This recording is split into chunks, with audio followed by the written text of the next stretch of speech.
Broadcasting to you live from the spiral arm of the Milky Way galaxy, the solar system, planet Earth, North America, the United States of America, no longer Los Angeles, California. My name's Brian Engelman, and this is the Strictly Browns broadcast, powered by the Unhappy Hour here at the New American Media. Thank you so much for joining us. Right at the top of the show, I want to say something that is very important to me. These are the Unhappy Hour. These are wooden coasters. They come in sets of 4. And this is one of 100 pins that will be made that say the Unhappy Hour. If you shoot me a Venmo of $75 along with your address, I will send you this and this and this. 25 for this, 30, but it's really both for 50. If you want some gifts and you want awesome stuff for your bar, your man cave, your garage, and then just to support the show, only 100 will be made just like this. Subsequent versions will look different. So this will always be a collector's item if you would like to support the Unhappy Hour Sports Show. Once again, go to Venmo and just go to my name at BrianEngelman. Yes, I spell that very slow. And about 4 out of 10 times people still spell it L-E, but that's okay. Living in Los Angeles for a while, they spelled it Engel, I-N-G, instead of E-N-G. But it's E-N-G-E-L-M-A-N. Thank you so much.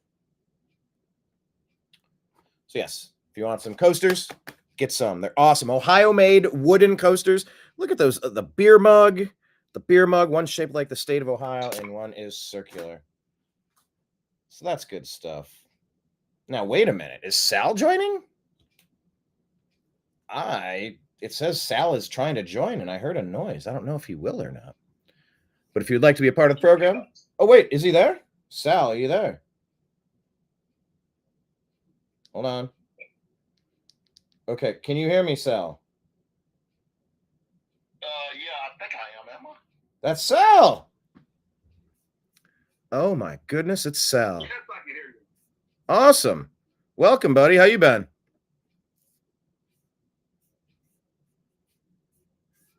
You doing good, Sal? Oh, he's coming in and out. He's fading. We're on a delay. Oh, that's what's going on. We got a delay. Okay, thank you for that. Let me see if I pull up here. By the way, we're going to talk at today's show about the Cleveland Browns defeating the Ratbirds, come from behind victory, restoring pride, restoring sanity to the Cleveland fan base. We had been in one of the lowest times I've ever seen as a Cleveland Browns fan, to be honest. The way that we started this season, we deserved an apology from people. And I think what Jameis was able to do was just kind of switch things up a bit. And I think there's some respectability now where there was not respectability prior. Sal, here, let me try to get you on here. I'm going to try to open up this page and bring you on through the Strictly Browns group on the desktop. Actually, Sal, we're on a delay. Let me fix this. What is your email address? I will send you the show link to just invite you. I will email you the show link, and then I could just bring you in here.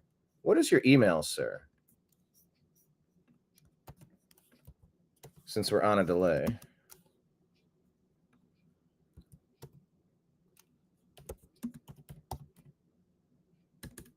How long of a delay is that?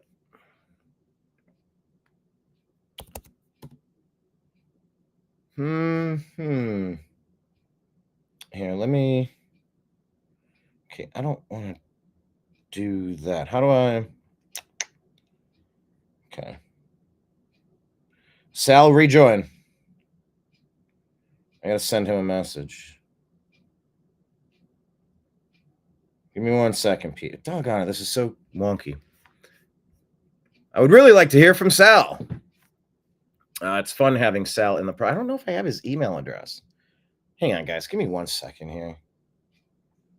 It won't let me leave. I can't get your email. No, hold on.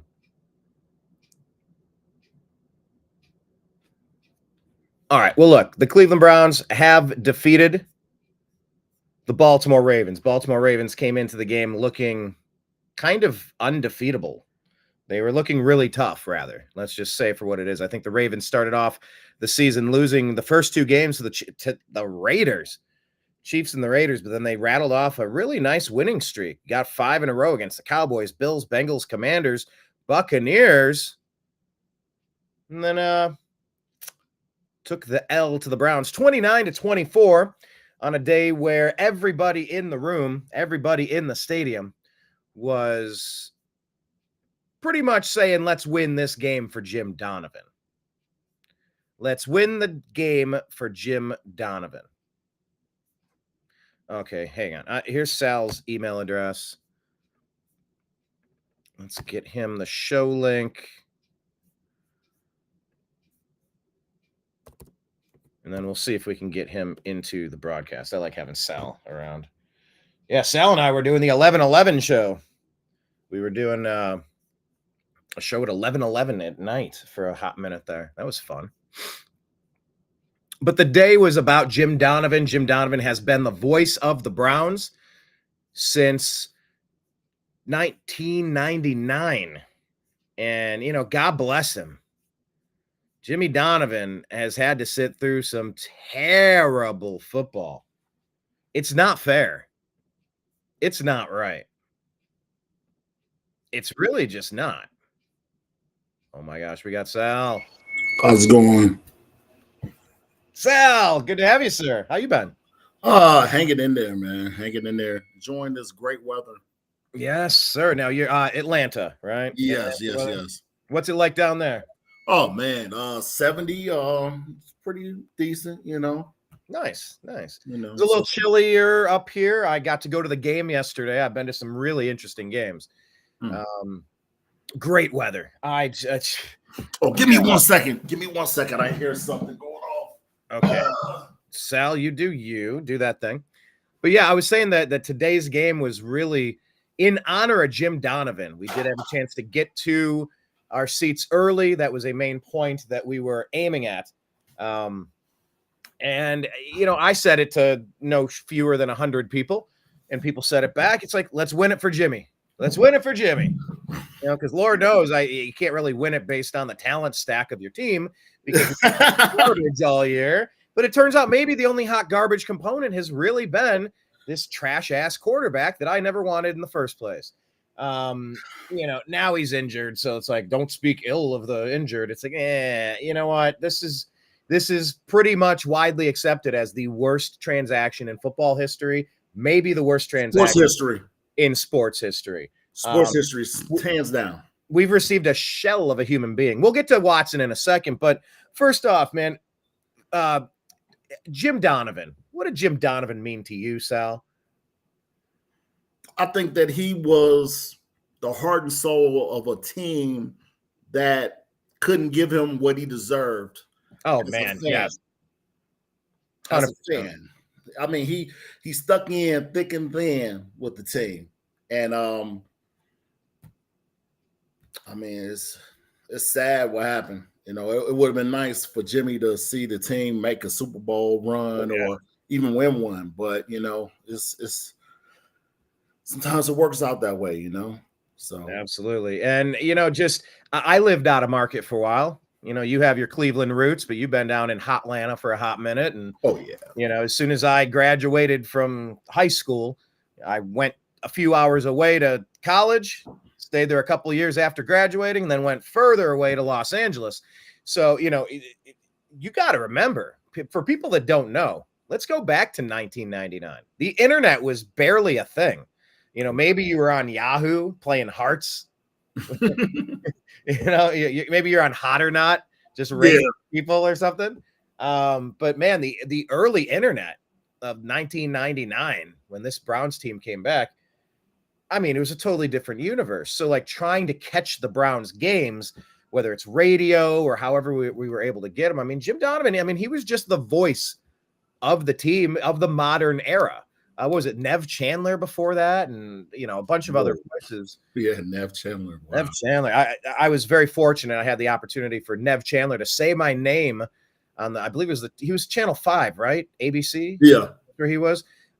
they were doing the Friday night football highlights, and there was a play. I hit my guy, and there was a fumble, and I spread my legs open like a V, and it was almost like I jumped in midair and fell straight down, legs open, because the ball was now in between my thighs, and I just curled up on the ball. Right. And like they played that clip, and Nev Chandler got to announce that, and I'm like, that's the Browns guy. Say my name. That's the coolest shit ever. But yeah, Jimmy Donovan, Chubba Lubba Hub, and Run William Run. Some of these classic moments. Right. The Cleveland Browns playoff. The only thing missing is you. During the COVID season, and Baker Mayfield had to be the coach. Stefanski was not the coach for that game, and we went into Schittsburg and beat them. Yeah. A lot of great calls from Jim Donovan. It's been said, Sal, that maybe there was an ethereal presence. There was something about something over the stadium that day where the Ravens were dropping interceptions. They were missing catches. Yeah. Things were happening. I don't know. Do you have any thoughts on that? Do you have a take on, just kind of willing things and like there's an unseen hand guiding the ball to hit the upright and go in instead of out? Like every little play fell in line for the Browns to pull out this very unexpected victory against the very talented Baltimore Ravens.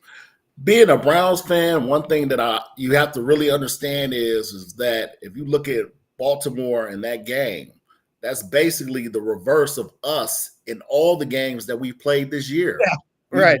We were not getting guys in the right position, and it's a millimeter, half a second away, and and now this is happening. So the way I look at it is that it was a situation where the Browns were able to actually get a win, get a quality win. Right. And against an opponent that supposed to had smoked us, and in hindsight, we were supposed to be smoked, but we were able to pull off the win. I like you said before, I think Jameis, man, he is who he is. He is who I expect him to be. But the way I look at it is, just like you kind of mentioned a little bit, the common denominator is what it is. Yeah. Well, the Jameis experience is similar to the Baker Mayfield experience. A lot of vertical throws, Joe Flacco experience. Yeah. Vertical throws downfield. You're going to get some tight window completions. You're going to get some highlight reel touchdowns, and you're going to have some interceptions. And, I've really come around on this whole interception thing. I know it's not good, but look, if it's third down and whatever, and you chuck it 48 yards downfield and it's picked off and you're able to tackle the guy relatively close to that area, you punted the ball. Okay. Yeah. We need the points. This is the first time we eclipsed 300 yards passing all season long. Right. Remember when Watson came in? Oh, he's a top 3 quarterback, they said. By the way, I want to say hello to Amanda, Eric, John, Staten, Steven, and everybody else in the chat room. Type your comments. We are talking about the Browns' victory right now with Cousin Sal. We'll call you Cousin Sal. I don't know. Someone calls someone Cousin Sal. I think that's the Jimmy Kimmel and Adam Carolla friend, Cousin Sal. Mm-hmm. But yeah, I think Jameis is going to give you what Jameis is going to give you. And there were rumors last week that the Browns were already sick of his shit because he's a clown. He tells jokes and there was one time that I picked up Puck from the airport, the guy from Real World MTV. Oh yeah. I remember that guy. Yeah. Yeah. He was a delivery man in San Francisco, and I was at Bowling Green State University on the campus activities programming board. And so we were booking concerts and doing comedians and lectures and different events on campus. And so we ended up picking up Puck. We were doing an MTV Road Rules or Real World something, like a panel thing, and sold the place out. And anyway, we had to go pick him up and went out for dinner, had a steak, and he's just like, he's like, me now, like, this is me. This is Puck. This is normal Puck. He goes, but I found out that if I turn me up to 10, people pay me money to listen to me, to watch me, to attend the events. And so Jameis, he's very, you saw the pregame speech, and he's energetic and he's kind of goofy, but he's sort of like rah, fire it up. And I guess reports last week were kind of frustrated that he called an audible to an end around that didn't go anywhere or something. But, I don't know how much stock I put in those reports. But when you say with Jameis Winston, you get what you get, how do you mean that? What I mean by that is that if you can take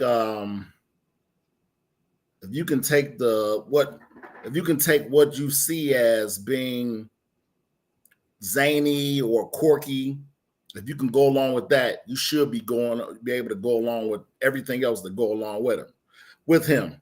Now, what I try to tell people when it comes to the Browns is in any quarterback, you have your performance is what's the key. As long as he's winning, he can wear a clown suit if all I care. Yes, sir. As long as he's winning. And you know what? People hated on Baker Mayfield, and I'm like, okay. They're saying, oh, too many commercials, I'm like, Cleveland is relevant for the first time ever on national broadcast. First time ever. Look at the stadium behind us in this, I don't know, whatever you call it. This here. That's Cleveland Brown Stadium, First Energy Stadium, Huntington Bank. You can hardly keep track of all these damn names. But, I mean, Baker Mayfield was doing progressive commercials with Alice Cooper return. Are these your boots? I don't know. I'm pretty sure they're not mine. Or like, and like he had to lock up the stadium when he was leaving. It was all about Cleveland Brown. Like, it was a big deal, but people were, Baker doesn't pay enough attention. Oh, he's in it he's clowning around. He doesn't take it serious. He's rubbing teammates the wrong way. It's like, if the passes are going incomplete, he's going to start rubbing people the wrong way. When he's beating the Steelers back to back to go to Kansas City and almost go to the AFC Championship game, one dirty Dan Sorensen helmet to helmet hit. Right. Hollywood Higgins away from winning that game and playing the Bills in the AFC Championship. So it's like they were remembering injured Baker throwing interceptions and duffing the ball into the dirt, forgetting all of the great plays that he's made. Mm-hmm.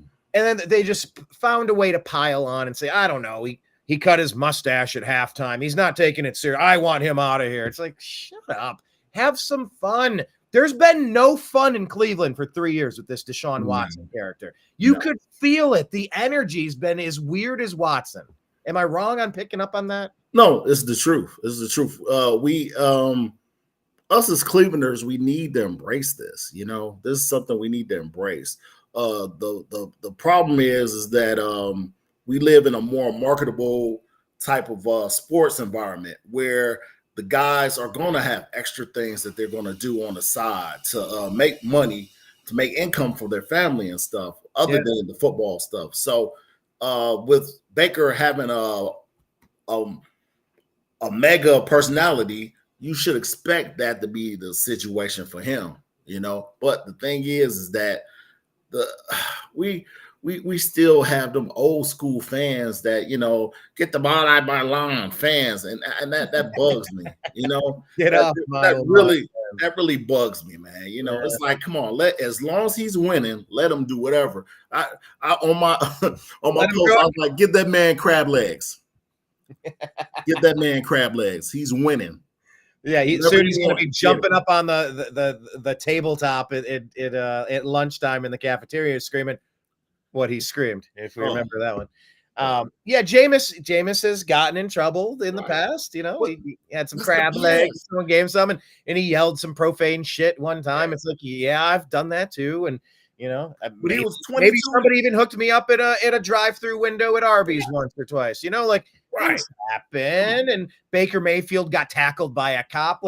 These are kids being kids, and they're on top of their game, and they are immature. But really, you summed it up perfectly though earlier.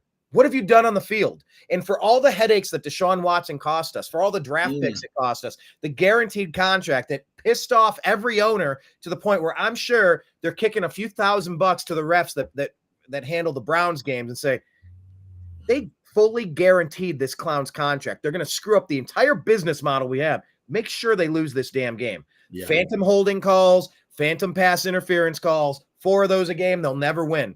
And I mean, it feels like that sometimes for all the headaches that we got for DeShaun Watson. Watching Baker Mayfield, by the way, lead the league lead the league in touchdown passes this year. I mean, it couldn't be a starker contrast of, the Cleveland Browns actually deserve that. The fans do not deserve this. Mm-hmm. The ownership, the general manager, DePodesta and Stefanski deserve the 1-6 start because of how they handled all of this. And you know what? Stefanski still had to be the smartest person in the room. Smartest person in the room. He couldn't just, like Tom Brady said, replicate what the Texans did by completely replicating the Clemson offense. And guess what? He's a Pro Bowl player. What are they doing? It's like, well, he's a great speech. He's a great speaker. He's a great orator, they say about this person. Great. Now, can you do it in Russian? You go, I don't speak Russian. Yeah, you're great at this. You'll figure it out. No, we'll try it in French. We'll bring in this other guy. No, I don't get it in French either. You have to speak in your native tongue. And the Browns had to be so damn smart. But it's just really the Browns deserve the train wreck of a start here. And I guess the question is, well, two questions. Let's just say, do you agree with that the Browns deserve all of this blowback for this decision? Or at the time, was it a fair decision that they made trying to figure out who the face of the franchise was going to be? So we went with a accused sex offender who had sat out for a full year, fully guaranteed contract, and sending all those draft picks away. I mean, what say you on that, Sal? I think that when you try to make a shortcut, you make horrible angles. If you try to make a shortcut, you make horrible angles. So you put yourself in a situation where all this backlash is going to come with it. You know that Cleveland is kind of relatively a small market team, and it shouldn't have to take on what goes along with having a quarterback that has that type of baggage. So what should have happened was they should have let him went to Atlanta, went wherever he could have went, kept Baker, actually sat down with Baker, because I don't think they had the conversation with Baker to see what was what, how much money he wanted, to see whether he was going to be their guy. But I just look at it. I strongly look at it like not really that the Browns deserve what happened. I don't think they deserve that, because it comes along with us too. That's a package deal with us, the fans, as well. So I don't think they deserve that. I don't think that Baker, if he was with us right now, I don't think he'd still be he would be this successful. I think he would be. I think it took no. Oh yeah. No. You know why I say that? The reason I know why you say that. I know why you say that. I know why other people say it. But tell me why you say that. I look at not only Baker, look at Sam Darnold, look at Geno Smith. It took for them to get put at a young age to be put in the situation where they the number one quarterback, and they're like the top on top of a franchise. They didn't have anybody else in that Jets, no veterans with the Jets that could help out Geno Smith. It was a situation where he got his jaw broke talking crazy to somebody. So he didn't have a vet to help him out, right? Sam Darnold, he didn't have a vet on that Jets team that was able to help him out, to guide him the right way. Baker Mayfield, he didn't have a vet on the team that was able to guide him and lead him the right way. Yeah, but they had Case Keenum, and he came from the Stefanski tree, and he was supposed to be plug and play. And honestly, the story that I'm hearing now is that, and I'm not entirely certain how valid this is, but I mean, it kind of makes allegedly. sense. Allegedly, like a Diddy party. Allegedly. Yeah, allegedly. It's let's think about the Browns owner who had a homeless man convince him to draft Johnny Manziel. A crackhead, allegedly. Crackhead, allegedly. What have you? I know. The story was that the Browns ownership, it's not just Jimmy, it's Jimmy and D. Right. I guess Jimmy and D when things go bad. It's Jimmy when it goes right. I don't know. I don't think that's the case. But the story is that they needed to evaluate who Baker Mayfield was. So they wanted to play him, and Baker really wanted to play to prove himself. But look, I mean, you're trying to take the car down the road and you only have 3 working tires.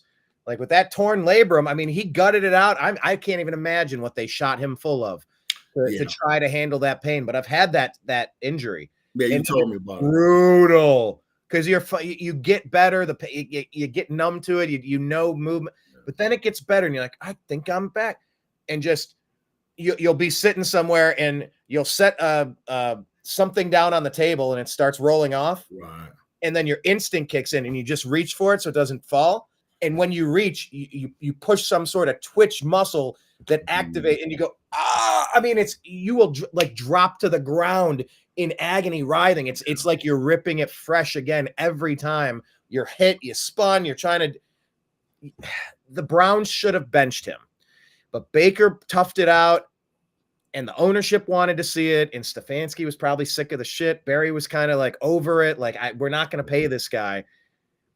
And we have to figure out who needs to take the blame for what happened with this Watson thing, because it didn't just fail, this experiment. It failed gloriously. It failed in a way that you could say nobody saw coming. I saw it. I didn't see this ended up well. I hope for the best and was ready for the worst. But when I put it to you this way, I truly believe in karma. I'm a fan of karma. When you do things that aren't right, and you out in the world trying to be successful, normally don't work out that well. If you're a scumbag and you're out here trying to be successful or make things work for yourself, it never works out for you. Chickens come home to roost. Chickens come home to roost. Yes. Yes. Go back. Yeah. Now, I don't agree that I believe in guilt, innocent until proven guilty, innocent until proven guilty, but it just was too much for us to have to take on as a fan base when it came to him coming here. And and like you said, the play calling, not Chip Kelly, but his brother. He was the offensive coordinator for the Texans. Can't think of his name, but Kevin Kelly. Kevin Kelly, yes. So I think we should have got with Kevin Kelly, got that playbook, and made it so that he could fit in with what he was able to do. But I'm willing to bet, like I'm a bet man, willing to bet that when Watson came in there, he was cocky, he was brash, he was telling them what he can do for the team. They showed him what they needed him to do. The fancy was like, these are the plays I like to run, this, that, and other. He felt that he could actually run those plays. And what ended up happening was he looked like he's shell shocked. He's check down Charlie. You know what I'm saying? It was sad. It's a sad thing to see. By the way, let me clarify. I think Tim Kelly is the former offensive coordinator for the Houston Texans from 19 to 21.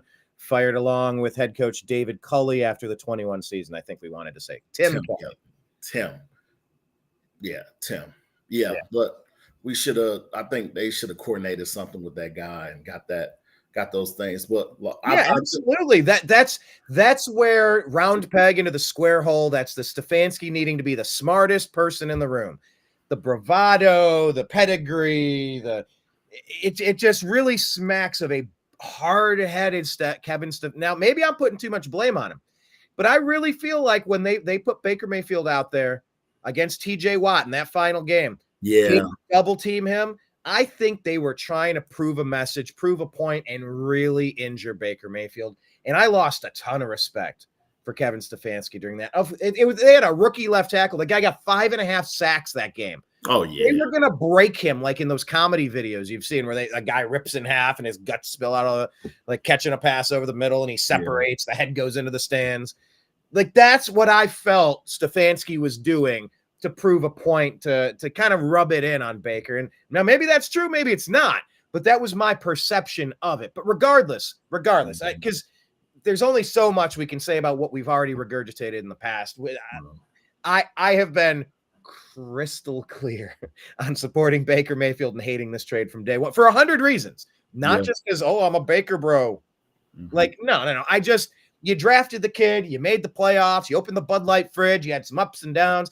I still felt he had a higher ceiling than he had shown us yet. I felt like our team could get better, and I felt like he could improve with our team. And that's where I was just saying, I feel like Baker would have continued improving here. Well, let me ask you this question. Yeah. Do you think that Baker, because of his record against his contemporary, Do you think that might have caused them to have the problems that he had?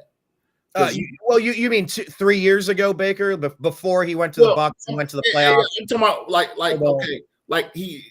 that 1 year. Okay, so we had the playoff year where Kansas City, they got us. All right, cool.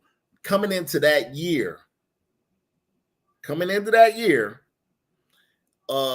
he lost to Kansas City again. A close game, lost to Kansas City, threw an interception. I was at that game. Herbert, but that was on the punter. That was on the defense. No, but no, you can't say that, Brian. I can. No, Brian. We had that stadium silent in Arrowhead. It was silent. No, Brian. I understand what you're saying, buddy. Defense. I understand what you're saying, but I'm saying that you the quarterback. If you the quarterback, at the end of the day, being the quarterback, no matter what happened, it's your fault. It's just the way it worked, Brian. Some of that. Life ain't fair, but he didn't have a great record against some of his contemporays at that time, and it was Herbert. Okay, I'm just saying he lost to Herbert. He lost to who else was the other quarterback he went up against? He lose to those guys that's within his draft class 2 years ahead of him and 2 years in front of him. He was losing against those guys. I think that was the big problem. And that was part of it, yeah. The coup de grace was him trying to tackle a guy. You're the quarterback. You're not supposed to be tackling guys. You get paid to throw the ball. I get what you're saying. The bravado is cool. I support the bravado. When it works, when you're winning. But common sense, I'd rather for you to let them take the touchdown, and you being who you are as being great, you go back and you get that touchdown back. You get your lick back. Yeah. Well, it was so weird with DeShaun Watson. He was scared to throw the ball downfield. Yes. For 3 years, he was scared to throw the fucking ball. Yes. This is the same guy that aired it up to, what was it, DeAndre Hopkins? And the next guy after that. DeAndre Hopkins had one of the best statistical years ever with Watson. I think he didn't drop a ball. Yeah, that's Larry Fitzgerald-esque. Jerry Rice-esque. Yeah. That's unbelievable stuff. That's what I'm saying. He has this freestyle way of playing. And because we didn't go into that caused problems. Right. By the way, for everybody watching, just a quick reminder, this is the Unhappy Hour Sports Show, specifically the Strictly Browns Show.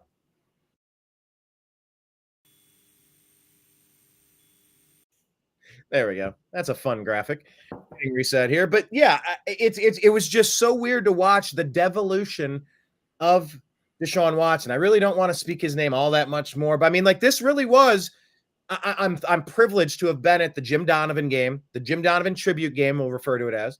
We'll refer to it as the beginning of the Jameis Winston era, the beginning of the Ken Dorsey era, turning the page from 3 years of a train wreck. And, I mean, we're going to have to eat a ton of dead cap and we are in salary cap purgatory hell with what we've done to ourselves. Like 140 million in the next 2 years. Like we're going to get 70 something for 2 years in a row hit. This really is uncharted territory. But for me, it was, why are we wasting prime seasons of Myles Garrett, Nick Chubb, Denzel Ward? These guys are all at their peak. Joe Bitonio, Teller, like we got a core that can do something. I just, I hated losing Baker, thinking that he could keep improving. But let's talk about the new quarterback, though. I guess, for what reason did DeShaun Watson not work out? I mean, we could talk about that. That's something you really want to get into. It didn't. And he gone. He ain't coming back. I don't know what it's going to look like, but it was addition by subtraction. Kind of like how you got rid of Amari Cooper. He had clearly quiet quit on the team. Clearly quiet quit. Whoop. And that opened up for Cedric Tillman to become the number one. You're like, oh shit, this guy from Tennessee that we drafted in the third round, he's a big boy, and man, this guy can play. Where's he been? Well, he's been hiding on the depth chart behind a clearly unhappy Amari Cooper who didn't get his contract extension. Yeah. So then balls are bouncing off of both hands. I think Watson really took a little bit of unfair heat for some of these. The receivers were not doing him any favors. I'm not saying it was intentional, but it kind of felt intentional. It did. But either way, let's talk about the new number one wide receiver, because he balled out yesterday. Cedric Tillman, 2 touchdowns. Let me pull the box score up here on the screen. Cedric Tillman, 99 yards. Yeah, 7 catches, 99 yards, and 2 touchdowns. Mm-hmm. And the Browns come from behind to win this game 29-24. What are you seeing from Cedric Tillman? This is 2 strong showings in a row. Well, I believe that the kid was going to be good. I was watching Tennessee. Whenever we get a player, I try to watch their highlights on YouTube. And I mean, this kid was mossing people in Tennessee. I mean, it was crazy. He doesn't quite have the speed, but that's a big kid, you know. And I was very impressed. You know, I think that he just need to work on his route running, and he'll be fine. Just like anything, it takes time. I think he'll be all right. Yeah, he definitely showed us something. I mean, I'm very happy to see it. I'm also very happy watching Lamar rip his helmet off and throw it in the ground. Yeah. And Stefanski's smiling for the first time in a long time. You don't see a lot of that, a little bit of emotion. Yeah. Talk about Coach Stefanski for a second. He gave up play calling duties, and that was the big question. You're going, well, okay, Watson didn't work out. But why did Watson not work out? Unfortunately, we changed too many variables to really understand, because not only are we done with Watson, and not only did we add Nick Chubb, but we also took play calling away from Stefanski and gave it to Ken Dorsey. Now it's like there's 3 different variables that could. It's like at the Indians game or at the Browns game. It's like follow the, they lift their helmet up and there's something under, and you got to follow the ball. And it's the number 3. We changed 3 things. So I guess, how do you try to square away? Why did we, for the first time all season, score more than 20 points? Why, for the first time all season, did we throw for 300 yards? Why did we beat a 5 team on a 5-game winning streak? Like, is it, how much of it do you credit to Ken Dorsey? How much, because they're saying Stefanski now, because he wasn't calling the plays, he finally, for the first time ever, was able to actually delegate, but now he's popping his head into other meetings with the special teams, with the defense, with the linebacker. And I guess the linebacker, Vrabel's been working with DeJuan Jones for the past couple weeks, is conditioning up and get him back on track. By the way, I met his mom. Little lady. I couldn't believe DeJuan Jones was created from this little lady. We took a picture together. Like, she was like right there in our section watching the game. But yeah, what do you make of the coaching changes? Let's focus on that point first, and then we'll get into Jameis. I think the coaching change, I think the problem with Stefanski always roots from him not being the head coach.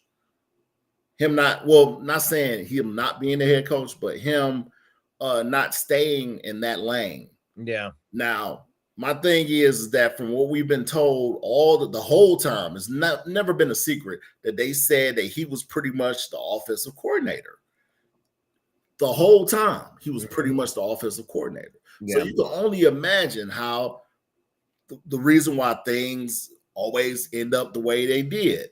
The reason why they got delayed games. The reason why people weren't lined up in the right formation. The reason why, because at the end of the day, instead of him focusing on the actual play calling, he should have been focusing on what's going on with the lineup, who's out there, who needs to be out there. You know what I'm saying? He should have had the little stick in his hand, and been conducting the team, but managing timeouts, situational awareness, getting the right packages on the field. But he was so wrapped up in his Denny's call sheet. Yeah, he's looking at the Denny's menu. It's like he's missing the things that are obvious in front of him. Nah, and the thing is that from what I've heard, that when it was situations where they didn't get the playoff or whatever, I heard that he went through Ken Dorsey, and Ken Dorsey was telling him why this is not going to work. And then that's what's going to happen. Delay a game often. So my thing is that a lot of people don't know how to delegate. A lot of people, I was in the military, so when you I dealt with a lot of micromanagers that always wanted to be there to see what's going on. But from me being around that type of individual, it taught me to never micromanage anything, and to make sure that the person is competent. If you got a competent person to do the job, let them do the job until they prove wrong. When they prove wrong, then that's when you step in, or then that's when you talk to the individual and tell them how this is the way the sheet of music is supposed to work. This is the way it's supposed to go. This is my crescendo. And, this is the way that I wanted to go smoothly for my symphony. But if you can't do that, then it's going to be problems, and that's where I blame Stefanski. Yeah. And look, it's been changed. They brought in Dorsey because whatever they were doing previously to Dorsey being there was not clicking with DeShaun. Now, I have always attributed that to DeShaun being a dummy. Now, maybe that's me being a jerk. Maybe that's unfair. And I admit that. I'll raise my hand. I've just never had the vibe that he's sharp, smart, quick. I don't even know why I always felt that way. He just always struck me as a dumb guy. Maybe that's unfair, like I said. Either way, he could not pick up what Stefanski was throwing down. He couldn't pick it up. And they tried various versions of it. But, like they say in golf, I guess it's a few things, but golf, you get the yips. And sometimes you'll see a first baseman get the yips, and then they can't catch the ball at first and keep it gets in your head, and it's psychological. A pitcher that can't throw a strike. Yeah. I mean, you can go down the list. We've seen this in sports, but in golf, you're lifting too much and you're just yipping it. I don't understand where the flamethrower Watson that was airing these things out. Now, was that a shoulder injury? He didn't have the raw athletic ability that he used to have. Maybe some of that. Yeah. Residual effects of multiple injuries. He had a knee and a shoulder.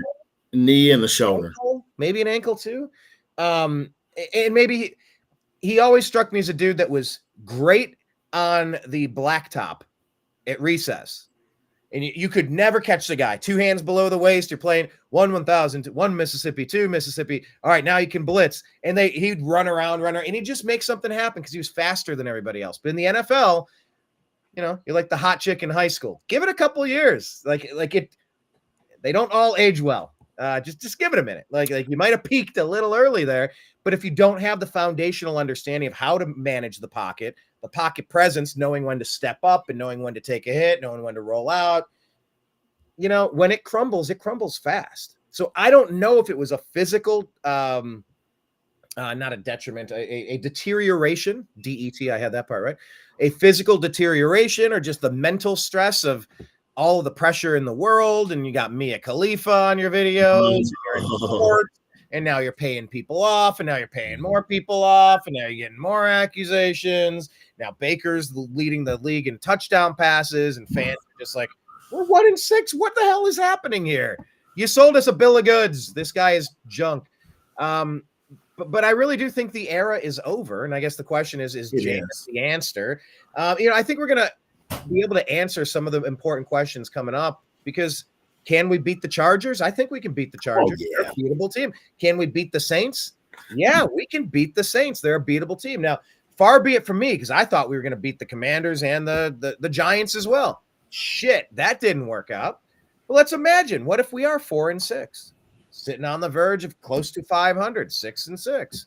Maybe it's not ideal, but maybe we can make a wild card push. And if we can get in, you never know. You catch lightning in a bottle. Maybe Jameis is that dude. Maybe special teams carries us. Maybe Miles is just superhuman enough, and Denzel can say safe enough to play. You just never know. Just punch your ticket to the playoffs.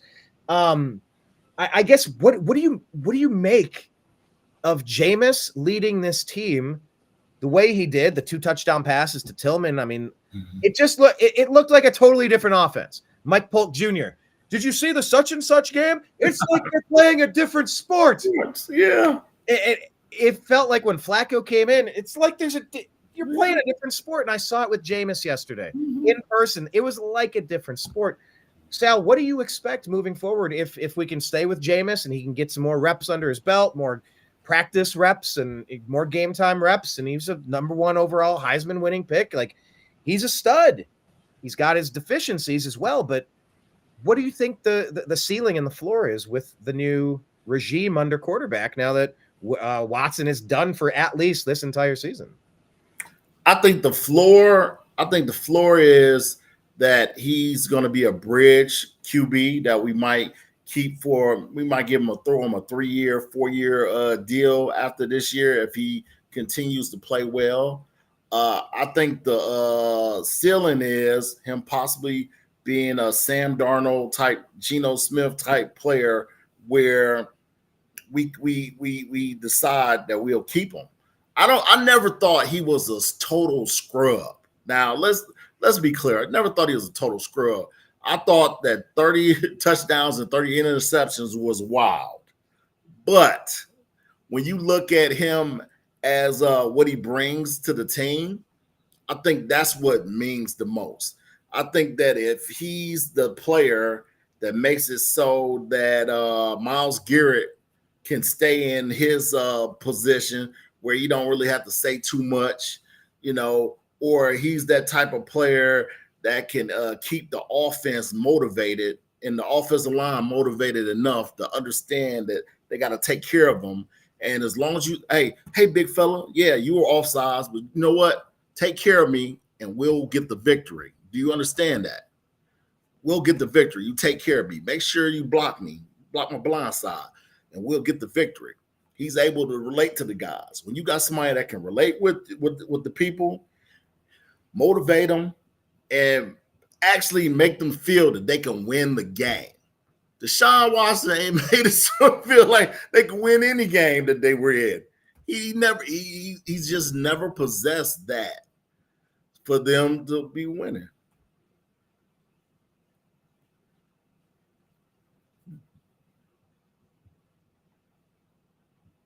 I can hear you. What in the world? There we go. I was on mute. Sorry about that. What I was saying was that DeShaun Watson, it was rumored that like he wasn't making any friends on the team, like he wasn't connected to the team. I think it was Batonio who was on the ground, and Watson came over to pick him up, and he kind of shrugged him off and pushed him off, like, get away from me. And then Joe Thomas came out later. He's like, look, we're like turtles when we're on our back. Like we can't pick it. Like we have to. You got to do a hip and then up on a knee. Like we have a rhythm. We can't just grab a court. We pull the quarterback down. He's like, don't read too much into that. But it wasn't just that. It was last year when he was injured. He wasn't on the sidelines. He was in the stands watching like a fan. He should have been in the press box. They're like, oh, you can't have, he's injured. You can't risk him, a player going out of bounds and rolling up on him and re-injuring him. It's like, yeah, you have him in the press box with the offensive coordinator. What are you talking about? Why is he in the stands? What are you doing? Was that a Watson decision? Was that a team decision? But it did not seem like there was a camaraderie. It didn't seem like anybody was elevating their game. And maybe it's because, like you said, they just didn't believe Watson was the guy that could get it done. And maybe that's different with Jameis Winston. I mean, he aired it out for 324 yards, 334 yards. 33 or 30. Yeah, 334. No. 84.5 QBR. I mean, he outperformed Lamar Jackson. I'm sorry, Mr. Jackson. Ooh, Jameis is real. Yeah. So, I mean, we have to figure out if we're in fire sale mode or if we're in let's get it done mode. And I don't want to lose. We can't fire. No. We can't do that. We can't do that. We don't have the fan base to do that. Even when we did that goofy stuff going 0-6. Yeah, can't do that. We can't do that. We don't have the fan base that can take that. I mean, we could take bad play. We always take bad play. We went 4-12 for I don't know how many years. We switched the coach every year. We can't afford to do this. We can't do this. We do this, we're the same old Browns. Yeah. But we get rid of the fancy. As much as you don't like him, I get it. I just hope that he's learned. Look. I hope that he's learned from this situation. That's all. Because if Ken Dorsey can string along a couple more wins, he ain't had nothing to say. He need to relax and let that man cook because he hasn't been doing anything. Now, when it comes to like a change, just like last year when we got that change when we was able to get Flacco. Flacco didn't have nothing to lose. Whenever you don't have nothing to lose, you know how comfortable you can play after that. Flacco played so well that he got $20 million from the Colts. Yeah, he was off of the couch. You know, it's not like he was back up already. Yeah, like eating Doritos. Couch. He was eating Doritos. You know. Yes, he was getting comfortable picking up his kids from school. Yeah. But he stayed doing the workouts. He stayed Right. ready, expecting a call, and we were the only team that called. And look at that! Like last year was a great one for me. I got a chance to be at that Jets game as well when we clinched a playoff spot at night at home on Thursday. Oh my gosh, that was electric. Just the energy of that was off the charts. And I guess that's why they didn't want Flacco back. They didn't want Flacco back this season because they were worried that the fans would want Flacco instead of Watson. Yeah, if that no, they were right. If Flacco was here, it would have been so bad because I think they would have did the same thing. I think Stefanski would have did the same thing because they're obligated. They are. They're not committed. You know, all their chips are in for 5 years, half a decade, fully guaranteed. They are pot committed. I got no more chips to put in. Like put your cards up. I'm all in. Show me what you got. Yeah, and I don't necessarily fault them for trying to figure out like what is not clicking here. Let's try it again. Like, bro. But the reports I was getting out of the training camp were they don't look good at all. They look bad. They don't look like they understand what's going on. When Watson was injured, suspended rather, during that first Browns season, he came in like he didn't even understand the playbook. Like he had never been given a copy of the playbook. He looked like he was just trying to freeform it out there, just doing stand-up comedy, and not just stand-up, because stand-up is it is very formulaic. It is very well crafted down to each word, each syllable. I've been studying it. I've been attending it. I'm trying to get on stage to do my first 4 minutes. I fully intend to. I just haven't done it, so I don't know how to. But it's not just that they're doing stand-up. They're doing crowd work. This is unrehearsed, unprepared, totally off the top of your head. Like I said, it's asphalt recess football is what I saw DeShaun Watson as, not a Tom Brady student of the game. Right. Even Baker. Yeah, he throws some bad balls, but he knows where people are supposed to be at what point. And that was the rumor with Beckham. When Odell came here, he was free-forming his routes. Exactly. And Baker was like, bro, it's a 12-yard button hook. Yeah, but I was open here. He's like, I don't know where you're going. I can't. So then he just stopped throwing it to him. Then Dad got it. All went sideways, so sideways. But once again, bringing in Odell Beckham, was that a genius move? It seems like that failed pretty brilliantly too. But look, I mean, they are trying. Let's give the Browns credit. They are trying things. They're just not trying things that are working. They're spending money. They're just not spending it wisely. So, you know, on one hand, I am appreciative that they are at least opening the checkbook, but my God, you know, they talk about the Diddy parties and the blackmail over politicians and A-list celebrities, and you go, what in the world does Andrew Berry have on Jimmy Haslam? How does he keep his job with his track record of picking these bums through free agency? You know what? Draft picks. You can't. I mean, the Watson thing is so toxic; it's poisoned the. It's just what you don't think that Jimmy had a lot to do with that, sir? See, that's what I'm trying to get you to understand. Jimmy, the same Jimmy that listened to a crackhead, that Jimmy.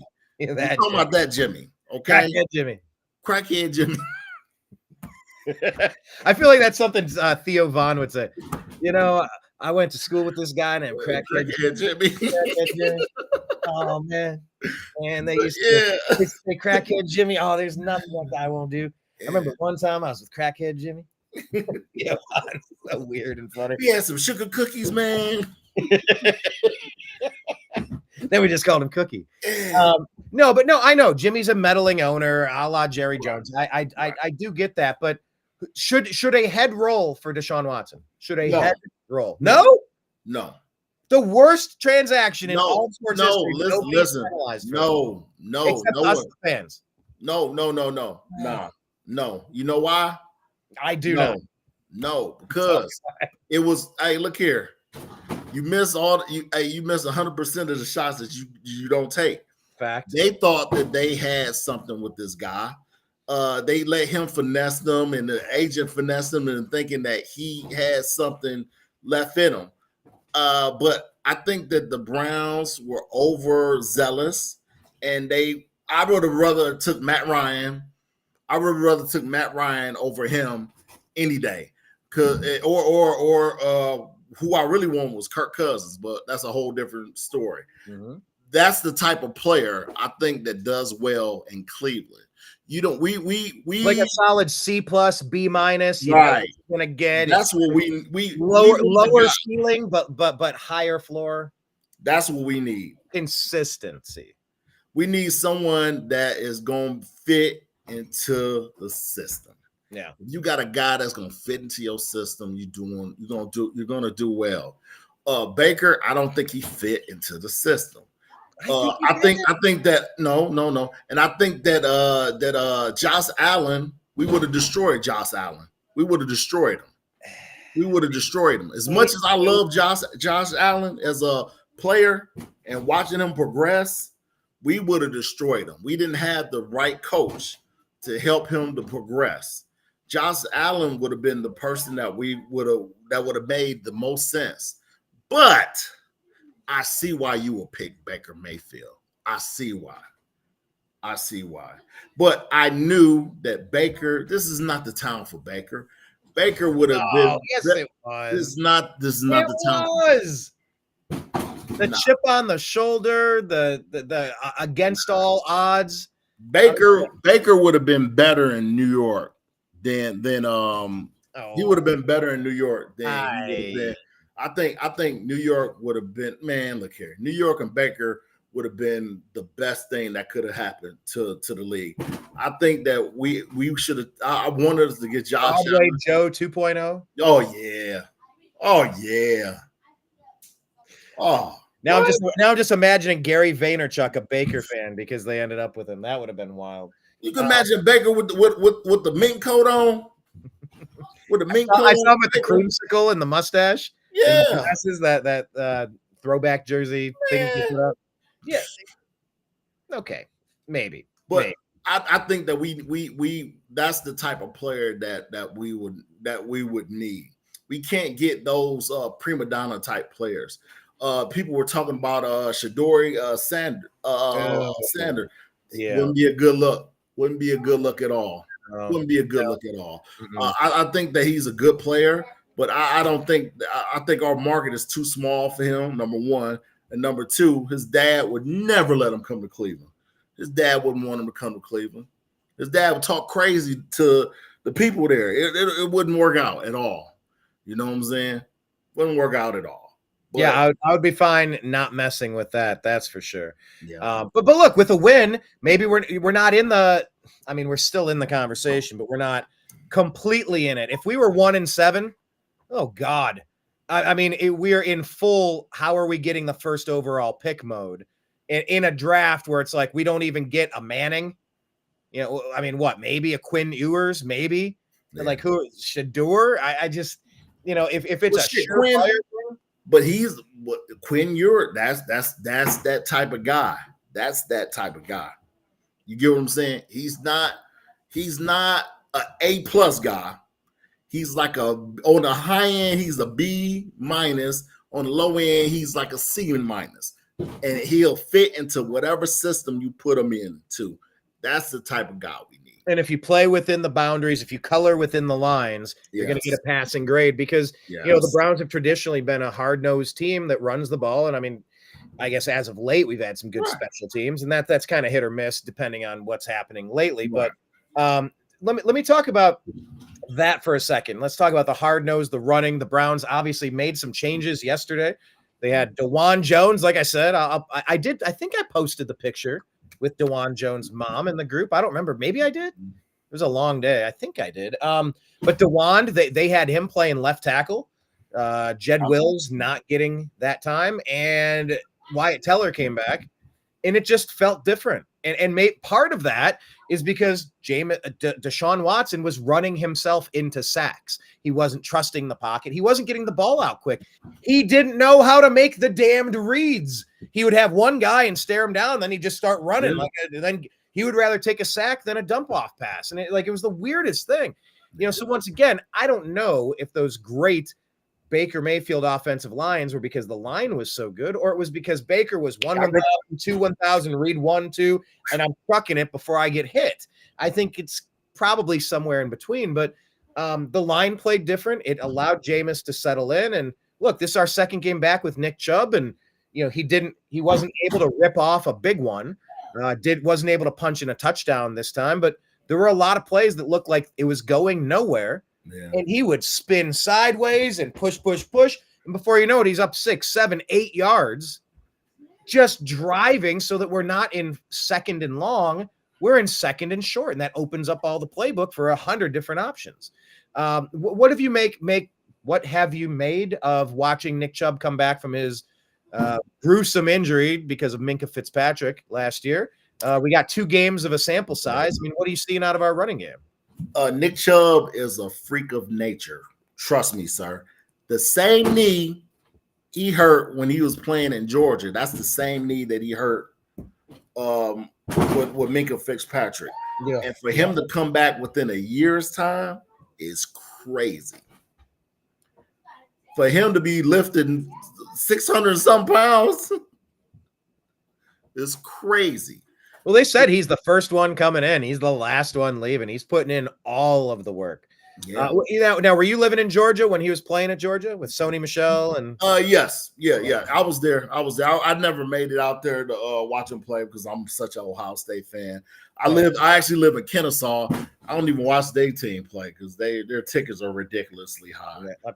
Dude, I won't tell you what I paid for my ticket yet. I bought my ticket many months ago before I knew we were 1-6. But just like last year, I went to the 49ers game. 49ers, I believe, were undefeated at the time. Yeah. Looked unbeatable. We had P.J. Walker at quarterback, and we're just going, well, guys, I'm happy to spend time with you three. This game, I don't know what. I just got cheers. Let's just try to enjoy the day together. But man, we pulled out the win at the last second. We got that. I think they missed their field goal at the last second. They missed it. That's what made us win. Yep. And we got the improbable win, and we got another one this year against the Ravens. I'll take it. But yeah, Nick Chubb, he's a special player. So nobody's been as hard on DeShaun Watson as me. I mean, you've been in the group long enough. You've seen. I have. Yeah.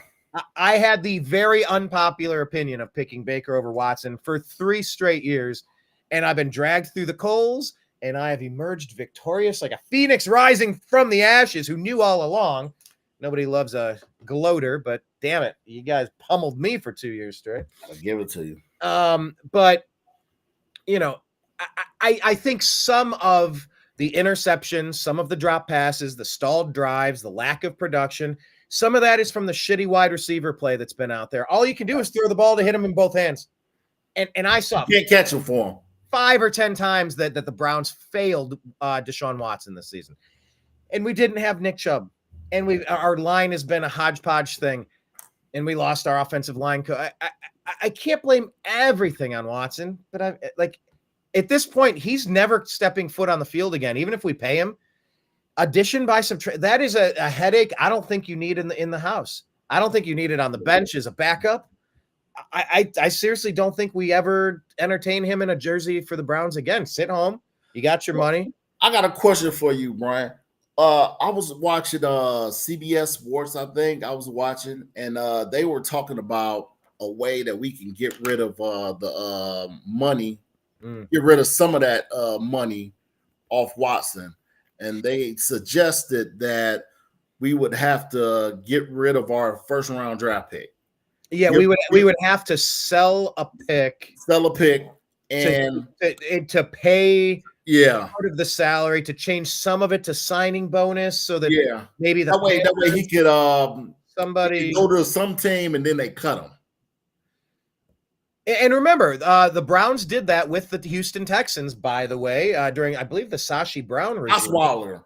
Osweiler. We bought the second-round pick that turned into Nick Chubb, I think it was. Yeah, sure did. I think it might have been the pick. We took on the Brock Osweiler shitty contract. Yeah. Then we cut him, but we got a draft pick for doing so, and bam, you got Nicholas Jamal Chubb to show for it. So, yeah, maybe that is the case. I don't think I expect. Would you do that this year?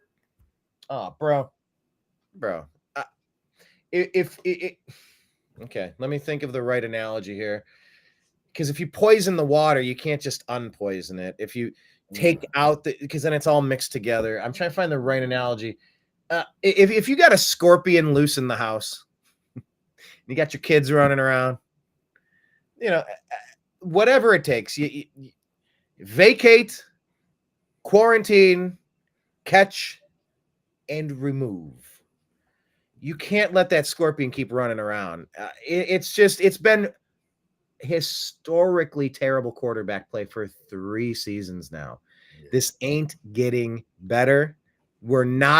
He's not our future. What, he's going to turn it around and be the version of him from 5 years ago that was a Pro Bowler? That's it. Based on what body of work could we have any? No one would trust him. No one would trust him. And still those allegations are still fresh. And it's no way that a team would take him on. I mean, even trying to think of a bad team other than the Cleveland Browns. Even Carolina Panthers. Even Carolina. I don't think that they take him on. I don't think they take him on. And I think that they're like one of probably the worst. They're probably one of the worst organizations up there with us, So I couldn't see them taking him on. But like you said, maybe it's just to cut him. Maybe the front office pays a little bit. You get a draft pick, and it's like, then we're done with it, and it's not going to totally cripple us. But really, I've been very concerned about what Andrew Berry's been doing to kick the can down the road like they're Congress, and just every 3 months we had $1 trillion in interest. It's like, I know, right? What in what universe? I know. What are we doing? This makes zero sense. We're like, well, someone else will deal with this, but it's not going to be us. And I'm not losing my reelection bid. And I'm not going to cut the scope of government and have people mad at me so I lose my bid. I'll just kick the can on the road.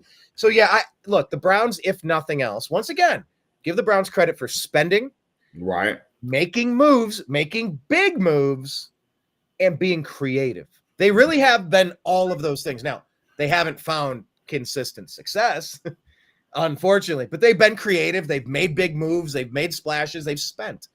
So I fully expect the Brain Trust to do something. It's just, it would be wild to me if they could get away with the worst transaction in sports history and nobody loses a job. I mean, zero accountability. It could happen. And maybe for continuity, maybe that is the best decision. And that I told you, that's the key. The key is continuity. With Barry, as much as you want to say that he hasn't done a good job, he hasn't done the worst job. Like, he's not the worst. He's definitely not the worst. We can't say that he's not the worst. He's a top executive. Let's be clear. I put him up there with the fancy. It's like, do I like the moves that the fancy make? No. Do I want him fired? No, I don't want him fired, though. He won 2 Coach of the Year. So, my college roommate, Brandon, that I went to the game with yesterday, his season tickets. I go, try to go one game a year. And he was getting agitated AF with me yesterday because I was positing as we lost the lead. I heard somewhere that was the first lead that we had last year when we hit the field goal. Yes. To go up 3-0. Yes. Is that for real? That was the first lead we've had all. No. We had one win. No, since the victory. Since that one game. Okay. Yeah. That's just impossible to believe that you could be that consistently bad. Then it would be for you to accidentally, occasionally be good. The probability is staggering, yells Mike Polk Jr. at the Factory of Sadness. Yeah, but even with the third downs, that was the first time we completed 3 third downs in a game. since Oh my God, are you kidding me? since yeah, it was some stat. It was a crazy stat. I was Oh. like, yeah, this is the first time we completed 3 third downs in a game since Nice. like sometime last year. It was crazy. Well, it was nuts, man. It was like it was they were breaking it down. I was like, wow. Because our defense can hold the other team to 3 and out. Right, right, Our right. defense can bend without breaking. Right. But you can't do it when you're on the when your offense goes 1 play, 2 play, 3 play punt. Yeah. You're gonna get tired in the second half, third quarter, and by the fourth, man, you're on fumes and they are running downhill and you're on ice. You're just sliding back. You're spent at the end of a game. I mean, it's easy to get spent at the end of a game. I want to talk about bending, not breaking in the defense for a second here. We did have a couple of bending and then breaking moments from some of our players. Denzel Ward suffers yet another concussion, and Jeremiah Owusu-Koramoah, in a very scary moment, went down and stayed down. And it's always bad when the players start kneeling. And I believe he may have been mouthing. At least I saw somebody say that he was mouthing, "I can't move." I don't know if that was or not. I heard someone say it. I don't know if you saw that. But Joker, he's been one of the most reliable, high energy, big play making guys at linebacker for us, and he got injured. I guess he tweeted out saying all is good or I'm okay. Yeah. He said he's fine. Yeah. So, like, what do you make of these injuries and the repetitive concussion thing with Denzel Ward? Now, talk about both Joker and Denzel, and how big of a loss these are going to be if they have to miss any significant time. Anything you have to say about those two injuries and those two? Ward is gone. He got. I think this is his like 7th concussion or so. Several. 7. I think he got at least 7 since he's been here. He got at least 7. Mm. But it's the way he plays. That's just the way that guy plays football. And I hope that he get a speedy recovery. I'm not putting him where Tua is, but I think it comes with the position, and typically people just play, they play on. But I think that I feel that most of the people that get these concussions need to wear that hat that come on the helmet. But that's just my opinion. The Guardian cap. Yeah, I think they need to wear that. I think if you've gotten a certain amount of concussions, you need to wear that helmet. But when it comes to him, that's just the way he plays. Yeah. JOK, I think this is a freak occurrence. Like you said, he was on Twitter. He said he was fine, and they did their due diligence, and they said he okay. If he okay, he okay. And I think erring on the side of caution, I think that's a wise move. Yes, it's a really bad look if you go into a DeMar Hamlin situation and you nonchalantly let Colt McCoy come back in without clearing any concussion protocol. It really was that Colt McCoy game that changed the landscape of what concussions mean, actually. It was Junior Seau in the chest so that he could preserve it. And there was a lot of things that played a role in this, but hopefully, and I'm fine with the abundance of caution. Treat the players and be super careful. And you just have to wonder. Yeah, the Guardian cap. I was watching the Ultimate Cleveland Sports Show earlier, and maybe it was Jason Lloyd as I was driving back from Cleveland from the game today. It might have been him. I don't know. But one of the guys was talking about the Guardian cap. It says, I don't know, maybe it helps. Maybe it doesn't. Maybe the jury's still out on it. They don't know, but they're testing it. But then I guess one of the guys said his kid was playing football. It's 8th grade or 8-year-olds or whatever. He said something with an 8. But he said his kid used to get headaches a lot when he played. Did you play football, Sal? Nah. Okay. Did you play backyard football? Of course, Oh, yeah. Some of the best hits come in backyard football, by the way. Good grief. I split my. You see that stitch up there? Wow. Right there. I took a forehead to that spot, and the whole thing split open. I had to get several stitches playing a backyard game. But my pass went for a touchdown, and we won the game. So, I'll take it. What the hell was I talking about? Asking about playing football. Headaches. 8-year-old headaches. 8-year-old headaches. Thank you, Sal. And I guess the kid was like, yeah, I get headaches every day. I have headaches all the time. And I remember when I played, man, I took a lot of ibuprofen. Wow. To the point where, like, probably for the past 25 years, I don't touch this stuff. It's a cold day in hell. It's a weird, bad situation. Maybe a hangout. Like, it'll be a weird spot if I ever ask for an Advil because I feel like Did I you had. just say hangover? Mhm. No, don't ever do that. Pedialyte. Oh yeah. Pedialyte. Electrolytes. Of course. Yes. Do that. Pound that heavy, man, before you even go Oh out. no. It's like Do for me, it's like I get a neck ache, and it's not even like it's just like I don't know. And some of it's how I sleep and whatnot. But Yeah. But point is, I almost never touch the shit because I used to Right. 2 of them, then 4 of them, then 6. Wow. And it was just like 800s. bro. I mean, You wouldn't know. I played on 2 undefeated teams. Yeah. I did what it took to keep playing, and I mean through shin splints, through a coccyx break, probably a tailbone break that I never really fixed. Yeah, those shin splints were brutal, but yeah, the headaches. Anyway, the guy on Ultimate Cleveland Sports Show, he was saying, but then they switched to the Guardian cap, and the kid's like, I don't get the headaches anymore. Mm. He's like, so anecdotally, 8th grade, it's very different from the Pro Bowl, from pro football. Mm-hmm. But some of this anecdotal stuff is very promising. So yeah, it's been suggested that maybe concussion common players, Right. that they can't play unless they wear the Guardian cap. So Right. once again, it's step 1, determine does it actually do anything, and then step 2, it's not maybe work something into the collective bargaining contract that would force the team to make the players because they have the concussion payouts. Right. They've had to, for previous players before Right. it's known and maybe mishandling and putting players back in to cause once it's bruised again, you need to sit. Mhm. They weren't doing it.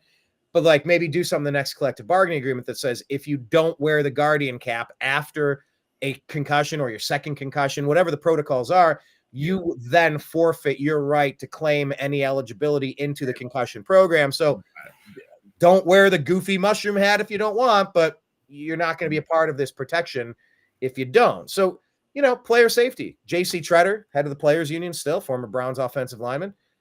It's all about player safety, as it should be. But yeah, you see Denzel Ward, it's just, who's not coaching him up? It's just the way he plays. He never learned how to He's one of the best in the league. Why can't he just play a little bit differently? He never learned how to tackle. Now, one of my favorite highlights of Ward is when they went against Maryland and he knocked this kid. Oh my God. Wait, which was the one when he slid underneath? That was against the Cincinnati Bengals. He did the slide under. Do you remember that one? He was getting blocked. Yeah. Made that tackle.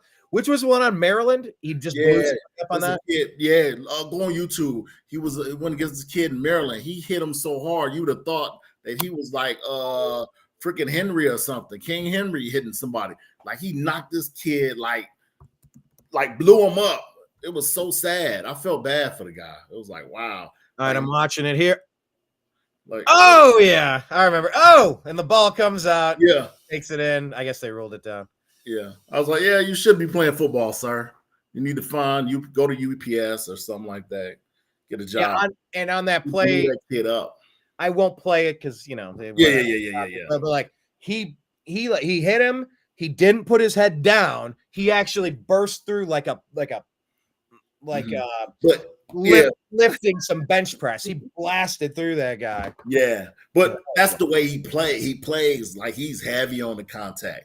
That Cincinnati play was awesome. Woo! Man, that Cincinnati play was one of the best I've ever seen. One of the best I've ever seen. The guy's good. But the other play where he ran it back for the touchdown, right? Say it again. Then he run that one back for the touchdown. He hit the kid and he got the ball.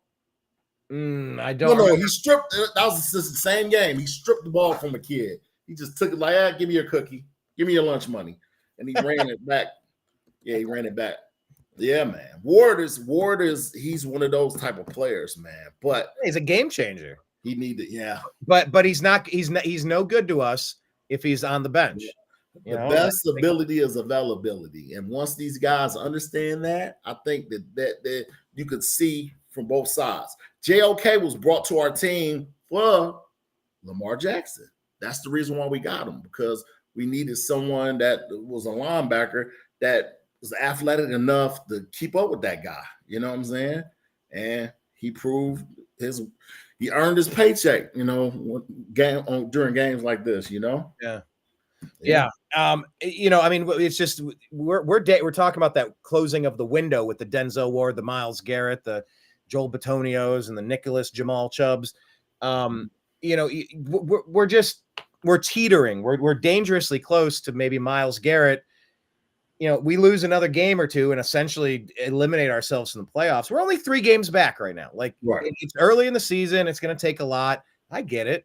But I've seen weirder stuff happen. I am never going to throw in the towel while there's a chance. While there's breath in me, I'm going to give it a shot. I will take every opportunity possible. Look what happened to the Commanders yesterday on that Hail Mary. Yeah. If you got a shot, you got a chance. Yeah. But how many more losses can we sustain before Myles Garrett goes? I got some foot problems and they've been hampering me. You can tell. I'm done. I'm going to get the surgery. Nothing's happening this season. I'm going to sit out. Now, I'm not saying he said that, but at some point, what are you toughing it out through a wasted season for? Nick Chubb's going to run it hard, whatever he does. It's not like you're going to get a half-ass performance from him. And I'm not saying Myles has given us a half-ass. I'm saying he's playing through an injury similar to Baker Mayfield, and his production's been a little, although he did have a lot of pressures. He was top 5 in pressure. Oh, yeah. It didn't seem like it yesterday. He seemed kind of absent. Well, they double team him. That's what happens when you get double team, And then you have to capitalize on the opposite side. Then, if you're taking up 2, feast, young man, feast, go crush it. But yeah, I mean, this season, Chargers. You think we got a good chance to get another victory against the Chargers and ride the momentum? You think our offense is going to keep improving? Nick Chubb hasn't done a ton, but they're building his workload up. You can see it, and I think he's prime to rip something off. His physical talent is still there. He doesn't look like he lost a step, right? He still looks like the Nick Chubb that we know. No, he's going to be fine. He's going to be fine. His cachet is what's going to hurt him regardless of anything. He's going to catch it from whoever it is on that defensive end, because they know that if you don't get a good tackle on 24, he will be gone. Mm-hmm. He'll be gone. So there's no arm tackling with him.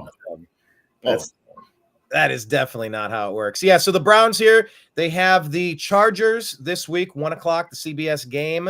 That's at home. Then we're gonna go to our bye week. I mean, Sal? You like the positioning of our bye week right now? There's been a lot of flux on this team. For what's going on now is perfect. For what's going on now is very much so perfect. For them to win this game, they win this game, going to the bye, and then they got another winnable game. Saints. Look, the only thing that's going to be scary is that those last 6 games. Last 6 games are going to be kind of scary. Yeah, let's. That's going to be more or less our conference and some of the better teams that we'll have to face. I think the only team that that I know will get an instant we got to automatically W is the Broncos. Denver. Hey! Don't look now about the Broncos. I mean, Bo Nix just put up. Hang on, what his stats from yesterday? 300 yards. Hang on, what did he do yesterday? 2024. There we go. What 1027? Okay, 28 of 37. 284 yards and 3 touchdowns out of Bo Nix. Who did they play? No, let's not do that. Who did they play? Don't ask me the most obvious. He beat the Panthers. Oh, really? Yeah, I mean it's hardly a professional team, but still, that was like the Bo Nix coming out party, first 3 touchdown game, highest passing game so far. I mean, Bo Nix is kind of he's slowly putting a season together. So yeah, I'm not going to count that as an automatic win, and it's at Denver, which is never mile high stuff. But yeah, I mean, look at our games. We got the Chargers, then a bye week, then the Saints, Steelers, Broncos, Steelers. We could win 5 games in a row here. I know the Steelers have been playing well. They're leading the league. They're leading our division at 5-2, but they're very beatable. They're very beatable. We just have to play like we did yesterday. The Ravens were maybe the toughest out in the NFL, and we took them down. Them and the Chiefs, maybe. I don't know who the toughest teams in the league actually are, but yeah, they are. That's 1 and 2 in my book. One well in the AL. Man, the Lions look really good. Goodness gracious. And go figure, Baker Mayfield goes into Detroit and gets that victory against them. Again, like who saw that coming? Because the thing about Baker, it's like the Baker cycle. You beat an inferior opponent, and then you talk trash, and then you're humbled by a good team, and it's a Baker cycle. But he used to kill me with that. He played down to his competition. Well, he's still improving, and he's broken that. They're the only team that beat the Lions this year. Yeah. In their house. So, but really, it kind of also comes down to any given Sunday. Anybody can beat anybody on any day, and it's like maybe we didn't take the Giants seriously enough. I don't think we took them serious at all. They played tough against us. In the Cowboys, it's not like they're lights out, but they played us like it was lights out. It's just, I just want to swallow and shit out the DeShaun Watson era as quick as possible. I want this to pass through my system. Hopefully I don't get sepsis and I can just move on. I ate a bad meal and it made me upset stomach for about 3 years. Right. And whoo, now I'm getting back in the saddle. Maybe you're leaving an awful relationship and you've been in a malaise, a haze, a malaise or a haze, he says. And then maybe now you're finally you're combobulated. You're no longer discombobulated. Now you're combobulated. I don't know if that's a thing, but I'll try to coin that phrase. And now you're ready to get back and your head's right and you're just, let's go. The Jameis Winston era is fucking fantastic. Yeah. I love it so far. I'll take his goofiness, his silliness, because I'm goofy and silly too. I play a character. Right. You can't do the Agree to Disagree show twice a week, the Unhappy Hour, Strictly Football. We're doing Strictly Browns. Have you seen our Strictly Football show yet, by the way? It's a new one. I think I caught a little bit. I caught the back end of it, and then you guys went off. You had the guy that you were talking to. His team was a winning team, and you were talking about basically like, yeah, it must be nice to have a winning team. Oh, yeah, I caught the back end of it, and I was like, oh, Brian. I'm like, oh, let me see. Yeah, so I do this one after the Browns game, Strictly Browns. And then we started another one. He's an Ancient Aliens guy. You might have seen him on that TV show, Mike Barra. He's a lecturer, one of the guys from there. But we share a studio with him. And Blake, one of my co-hosts from Agree to Disagree, does a show with Mike. And so I'm like, Mike, let's do a football. We always talk football. But yeah, he's a Seahawks fan. I'm a Browns fan. But yeah, so every Thursday at 5 p.m. Eastern, we do Strictly Football. And we just kind of go through the games all last week, every game. Then we do betting picks. He lives in Vegas, so he gives some insider. It's like, hey, 7 out of the last 12 times the road team hasn't covered. Like, he's got all these stats if you want to go down that route. Yeah. So, yeah, that's fun talking about just the sport of football. Yeah, I feel bad for people that only root for the Browns, like Darren Campo in this group. Grew up with him. I love Darren. He's a World Series of Poker dude. But like, he's like, if it's not my team, if it's not orange and brown, it doesn't matter. I'm like, why would you do that to yourself? The game of football is awesome. The Browns often suck. Mm-hmm. So I think maybe me playing 4 fantasy football leagues keeps me out. Right. I don't give a shit. I'm not going to pay attention. Like, I have to pay at least that attention. And it keeps me keyed into the league. And I like that. Do you get into any other teams besides the Browns now? Atlanta, of course. I have to Atlanta because I live here. I went to a few games. It was experience. I mean, cheap concessions there. Cheap concessions. You know what, man? Look here. The best thing ever. I got a ticket for me and my 2 boys. I paid $300 for the tickets. We ate. We ate great. For $20. That's not bad. Now, I will say this about the Browns Stadium yesterday. Over by what was it, like a Twisted Iced Tea or something? Over by our section, we were something 138 or whatever, over on the kind of like at the corner of the end zone, the 10-yard line or something. But there were $5 beers there. Like $5 Dogfish Head IPAs and Sam Adams. And I'll take a $5 beer at a game. I mean, instead of $17 for a flat beer. Yeah, all right. I'll do a $5 can all day. Just that there's a limit to how much you can just ring us for all of our money. I get it. More power to you if you Atlanta can. gets it though. Atlanta really gets it. The stadium is awesome. I went to the soccer team games and they were electric.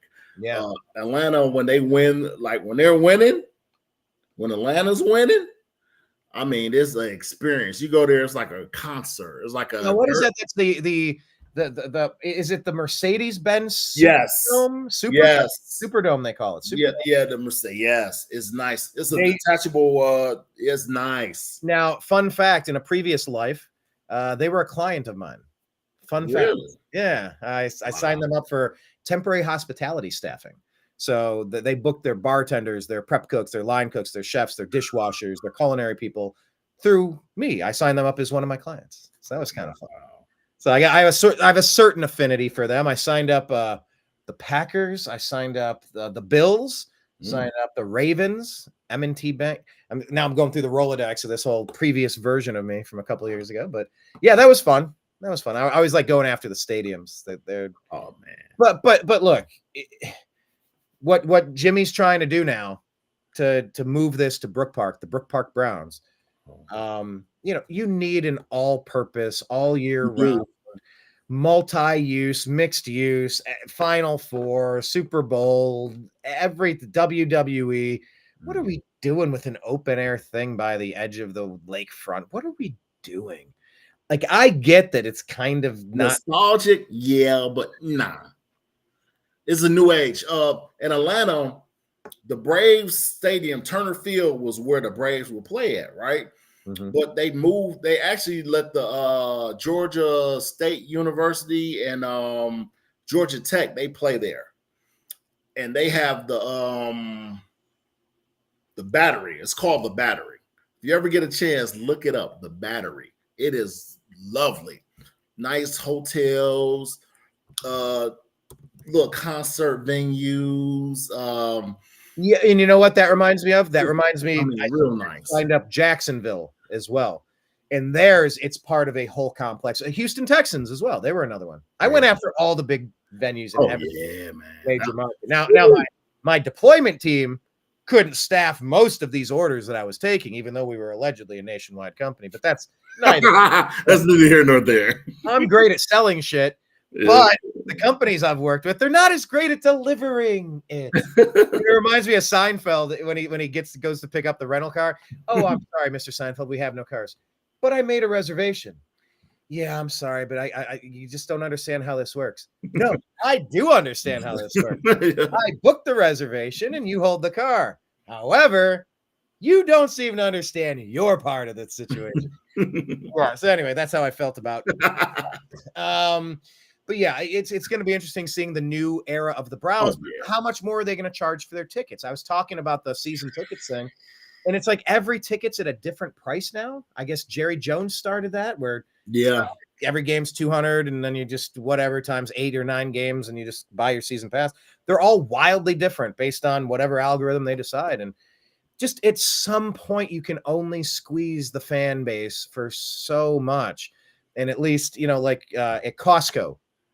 Their hot dog is $1, or what is it, $2 for a hot dog? $1.50. $1.50 for a hot dog and a soda. And like they will never change. You can keep losing money on that forever, but we're just going to keep it. And $5 whole chicken. I want you to smell that chicken. I want you to go past those TVs and get a good look at them, how big they are, and the price. Get a good look at them. Come on. And they put them right up front. They put them bright and flashy. Yeah. All the best. Yeah. Don't you need a new TV, Mr. Harris? Like, yes, I do. I have 5 TVs, but I need a new one. But do you have one in your restroom, sir? Yeah. You have one that's concave, that slightly bends around. That's what all the cool kids are doing. Hey, have you ever watched shit while taking a shit, Mr. Harris? You need to do that. Well, shit. Shit. So I don't know how much more Jimmy's going to want to charge for these tickets, and what do you got now? The city of Cleveland is trying to sue him. It's like if they're not careful They're going to run him out of town like they did to Art Modell. Yeah. They better be careful. These politicians that let it get this to this point. You better be careful. We can't have a repeat of this. But it's well worth him getting that. Just if you think about the jobs that's gonna stimulate the city. It's gonna stimulate the city. Brook Park will be forever changed. Brook Park will always be forever changed. Now that traffic gonna be ridiculous. Now let's be clear. Will it? Oh, downtown. I was last time I was in Cleveland. I went to my class reunion, and they had a class reunion. What school was it? Shaw High. Shaw. Okay. Yeah, the LEL Lake Erie League. They had the air show. Right. They had it was like 3 other things they had downtown. Man, the traffic was ridiculous. I thought I was in Atlanta again. I was like, oh my God, like what happened to what happened? And our quaint Midwest town with sensible traffic. What happened? You know what? And when I went home, it made me feel bad because I haven't been home in such a long time. I thought like some of the malls were going to be there. None of the malls that I remember is there. I had to go to Southgate. I had to go to Parma to go shop. I mean, Beechwood Place. And I'm like, I got to go all the way to Beechwood, which it's not that far. Now that I'm older, when I was younger, it seemed like that was like far. Like, man, I got to go to Parma. I got to go to Canada? Yeah, that's how I felt. But now it's like, I see, I'm like, man, this wasn't that far. It was like 25, 30 minutes. It's not that far. Yeah, what do they say? The only thing consistent in this world is change. Yes. You can count on is change. The only consistency. Yes, mostly. But that blew my mind. I was like, man, they changed everything here. Yeah, so I don't know what the face of the franchise is going to be when the Browns ultimately play in Brook Park, provided that they don't mess it up and send them to England. We need to win. Don't say that. You don't think Goodell would like to rather take our team away and just put him in England? He's dying to put the Jaguars in England or somebody, and they've always been salty with us that we got our team back. I don't know what they got against us, but they've always had it in for us, it feels like. So yeah, I don't know how it plays out, but I don't know who the face of our franchise is right now. Is it Miles? Is it Nick? I mean, at this stage of these careers, I don't know who the face of this franchise is going to be. We're gonna have to remix it. That's all. It's gonna have to remix. I think that you have to give it to Miles. But the thing about Miles is that I never really liked about Miles was he's not as vocal as I would want him to be as far as a leader is concerned.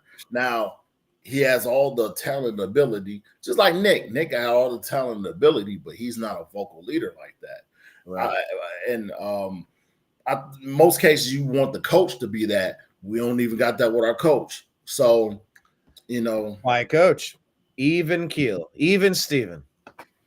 To use another Seinfeld reference, even Steven. Can't be rattled.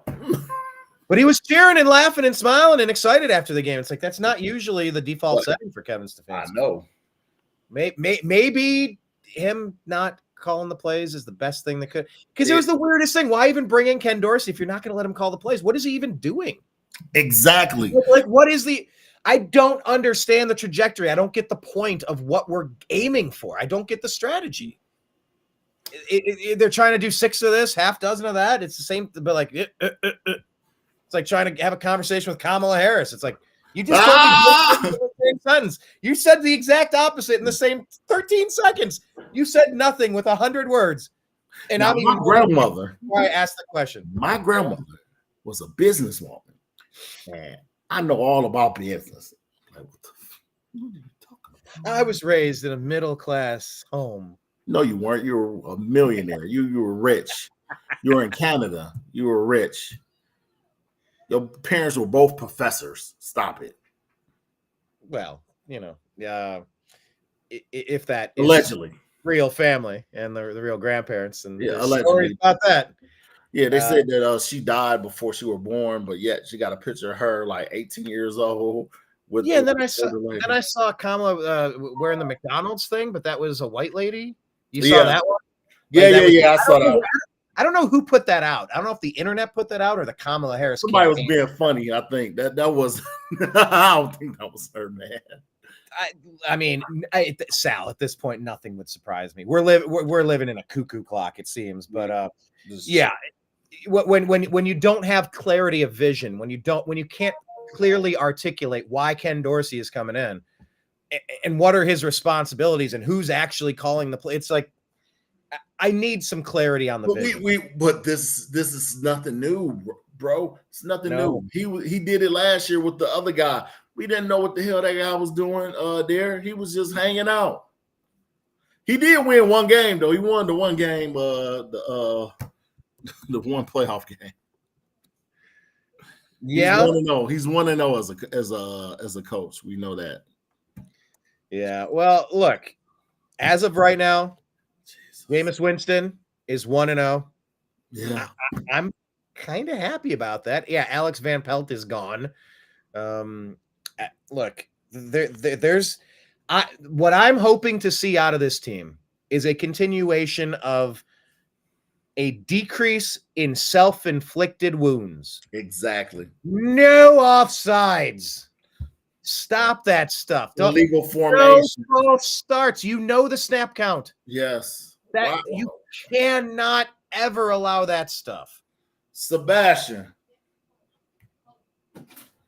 Where's the charger? Yeah, where's the charger?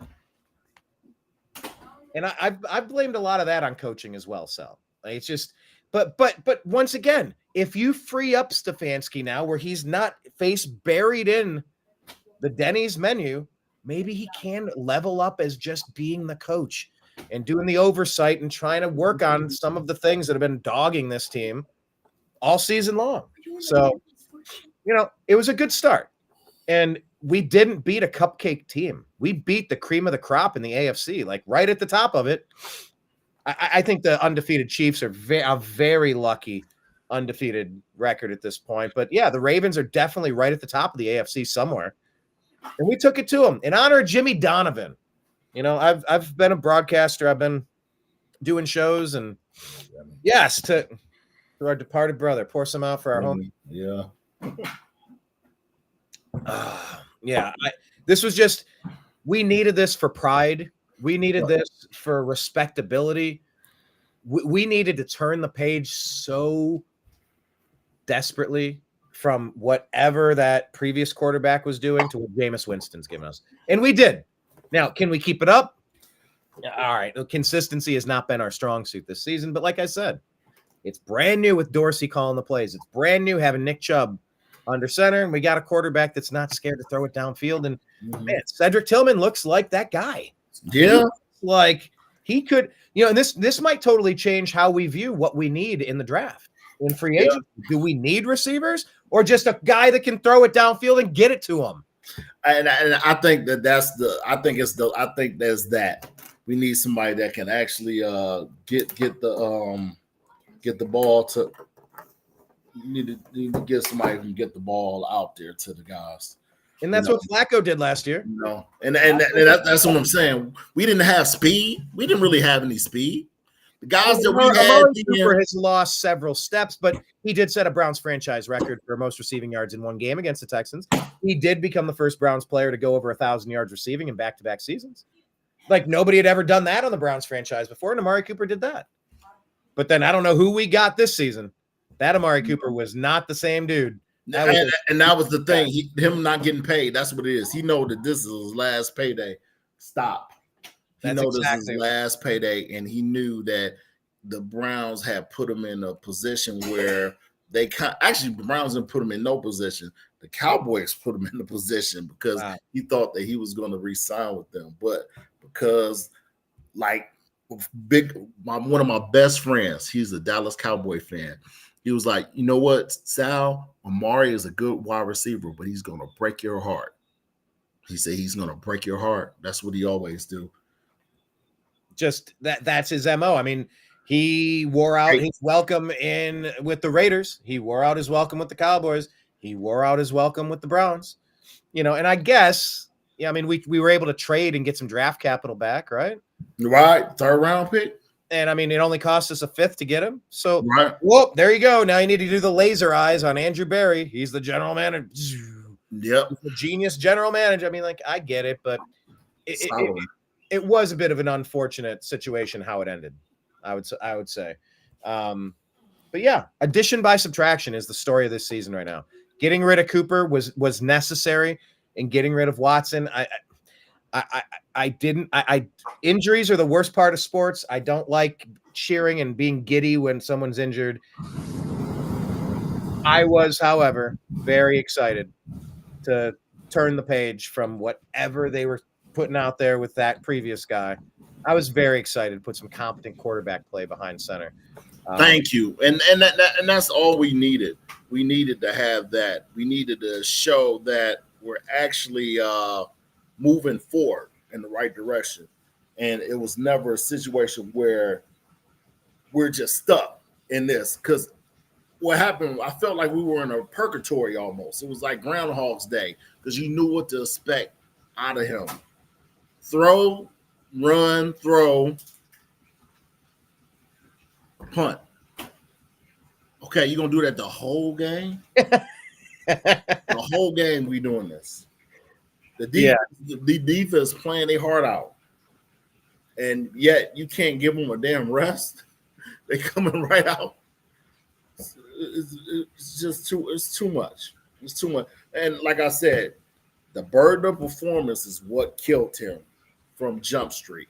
It don't matter how much money he had got. At the end of the day, if it was a situation where he was an honorable person, where he didn't have those charges, we would have just dealt with it. We would have dealt with it.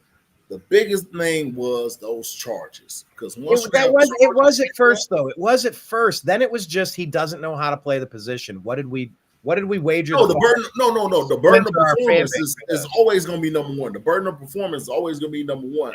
But he didn't do himself a favor by pulling a Kamala, talking about some. Oh yeah, I didn't do nothing. I'm gonna fight it. Man, once that check hit. Here you go, man. That's what everybody remember. Everybody remember. I'm fighting it. So we looking like, oh, okay, he didn't do it. Well, because they say that Busby, right? That's the attorney that's had his sights on him. It's some personal vendetta, like he banged his daughter or something. No, I'm not saying that's actually it, but someone like an axe to grind on this guy. Like really, he's aiming. Brian, at we get sued, man. We better stop that. I said like that, not that he. Okay, did. all right. He had the type of vendetta as if though. Yeah, allegedly. Allegedly.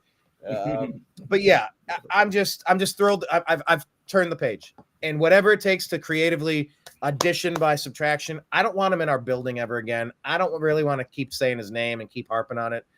We just got to bury this and move on. We gotta go a different direction. This was a shameful 3 years that squandered some great Nick Chubb, Myles Garrett, Denzel Ward prime seasons. You only get so many. Yeah. Like I said, I wish Baker could have continued improving with our team. And I wanted that. It didn't get it. Whatever. I'm not going to keep going on and on. But my God, Jameis, you're my guy now. I'm all in on Jameis, famous Jameis. Super excited that he's stabilized the ship. I don't know. I can't remember the last time the Browns needed a win more desperately than we needed a win yesterday. That Jets game. The beer game. Oh, the opening the Bud Light fridge? Yeah, that beer. Okay. That beer game. Hands down. That was the off the back. That was the weight has been lifted. Man, you know how much pressure? I felt the pressure from that game. I'm like, golly, why they showing the people out there with the locks all on the beers? I'm like, oh Lord. We going and they all click open. That was awesome marketing. That was awesome marketing. Back when Bud Light was a tolerable brand. Yeah. Man, if you can think back that far. Yeah. That was the Jets, right? That was the one where Baker caught the touchdown. Yeah.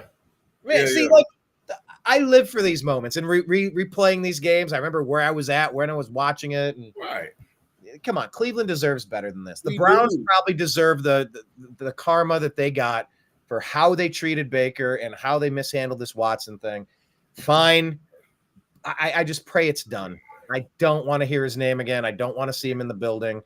Whatever we got to pay, let's get creative. Let's offload it.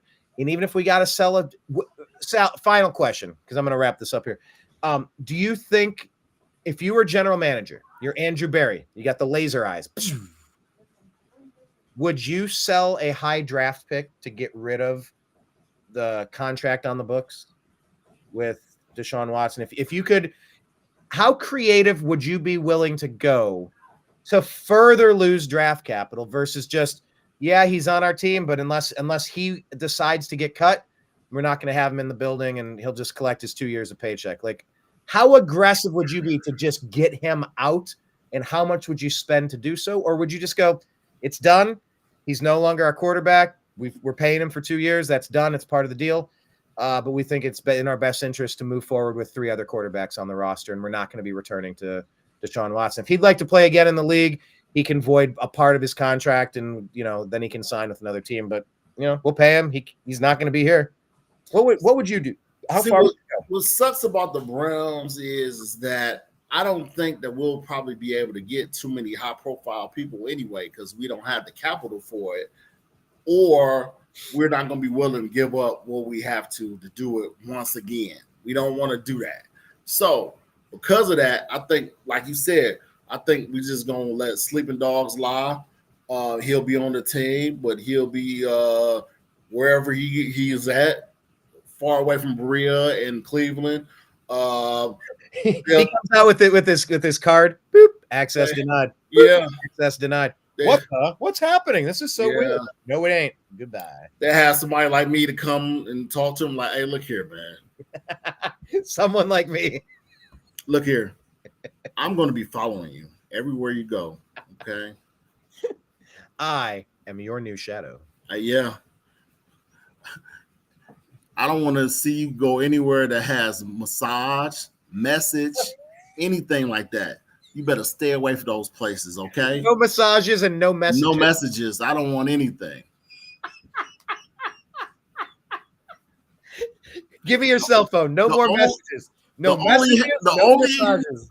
The only happy ending you get to have is the ending of a Marvel film. Okay, buddy? That's the only happy ending you get is the end of a Marvel film. Okay? Oh, that's it. The end of a Marvel film. Look here. No. Speaking of the end of a Marvel film, Jameis was able to avenge some of these previous losses. He was our avenger for this. I mean, a sight for sore eyes. No messages. I love that. No massages and no massages, no messages. No nothing. No Capiche? nothing. Capiche. Do you understand that? Forget about it. Forget about it. Don't make me repeat myself, DeShaun. Yeah. Well, look, we got to win. We got it for Jimmy Donovan. If the Ravens can win 5 in a row, why can't we? I'm not throwing in the towel on this season. I know our defense is capable. I know we're a little banged up right now, but we have some talented players on this team. And we have a kicker that can kick. I know he's had a couple of yips. He's had a couple of misses, but he was good yesterday. Yeah. I think our team can win. I think we can fight. I think we can a lot of these games that we lost, we were in it. Most of them we were right in. Maybe the Cowboys was the worst. I think the Cowboys, I blame that on us coming. They came in that game wrong. Like you said, I blame Stefanski on that too. I'm hoping that he's learned, and I'm hoping that we have just a total shift when it comes to Ken Dorsey being able to manage the offense. Right. Let him manage the offense. You manage the whole team. You get in Bubbles' butt about what he's doing over there on kick returns and stuff. How y'all gonna let a guy come in? That game was. We lost the game because you let somebody go and make a kick return. The first, I don't know if that's the first one, but that's the first one I've seen. That's the first one I've seen as well. And yeah, that was the 14-21 loss to the Bengals. The difference was special teams.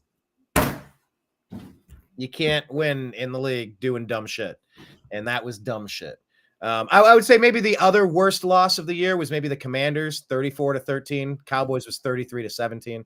I think after the Commanders game, even I think I took the week off. I don't think I did a show that week. I really believe I took that week off. I felt a level of apathy, Sal. Yeah, That was almost scary. Like you know those scenes where like someone's yelling at somebody outside of a bar or in a bar in altercation, and the guy's barking and barking and barking, but the other guy's cool, calm, and collected, and you're like, bro, you got sociopath energy out of this guy. You got like Navy SEAL energy out of this guy.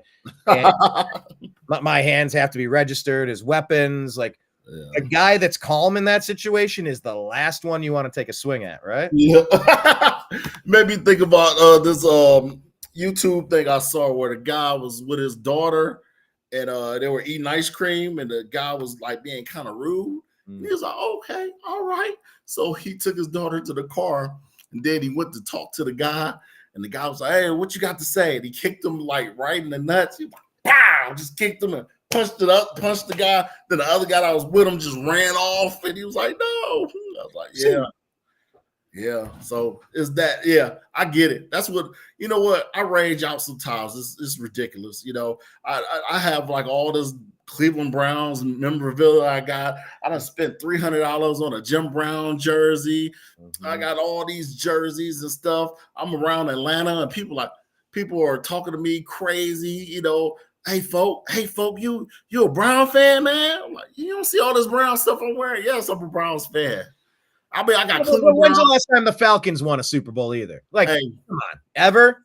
Look here, but if you talk to these folks about that, 28-3, right? 28. Yeah, I'll never talk about. Hey, I almost had to put hands on somebody about that. Like they take it so serious. The ones that are actually Falcon fans, they are crazy. That never happened.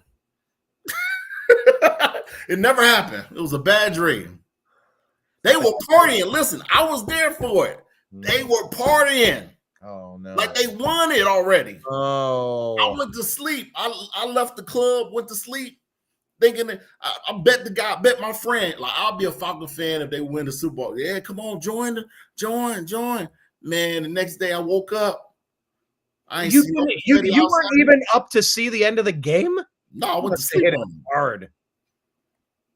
I went to sleep. They were hitting it real hard.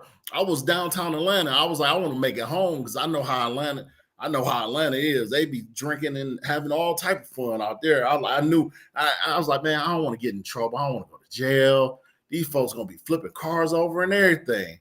Talking about some swag and surf. Like a fiery but mostly peaceful sports riot. Yeah, of course. Like that Commanders game into that Eagles game for me, I hit a scary level of apathy. Yeah. I all I can do is check in with myself, check in with my feelings. Yeah. And it was around that time.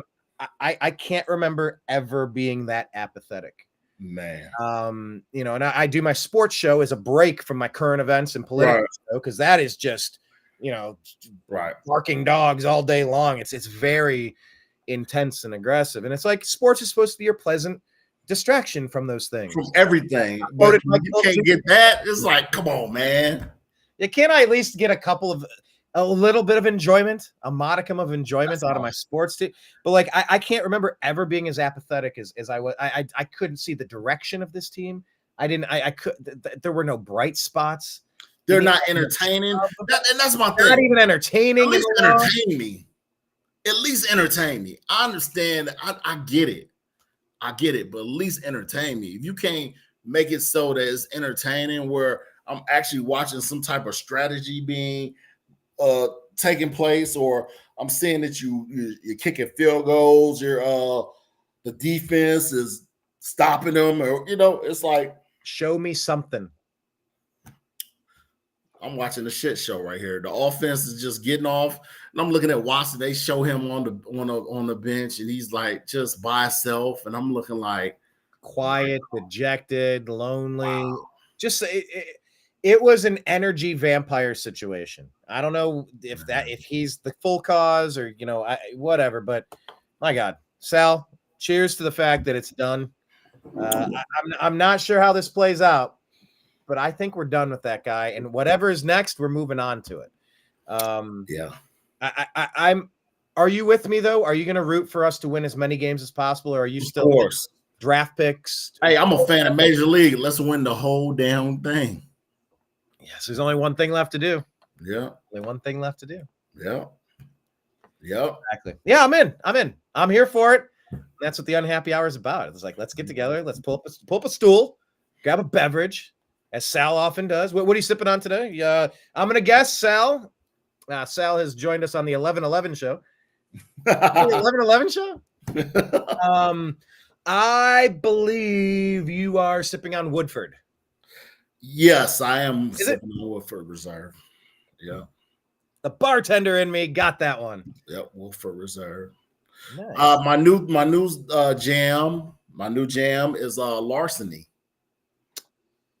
It's several different kinds of larceny. It's a little less pricey as that. Okay. Once I start finding out more and more about bourbon, I didn't know that they make every bourbon is made in the same place in the same town in Tennessee. I didn't know. Well, no, bourbon's Kentucky.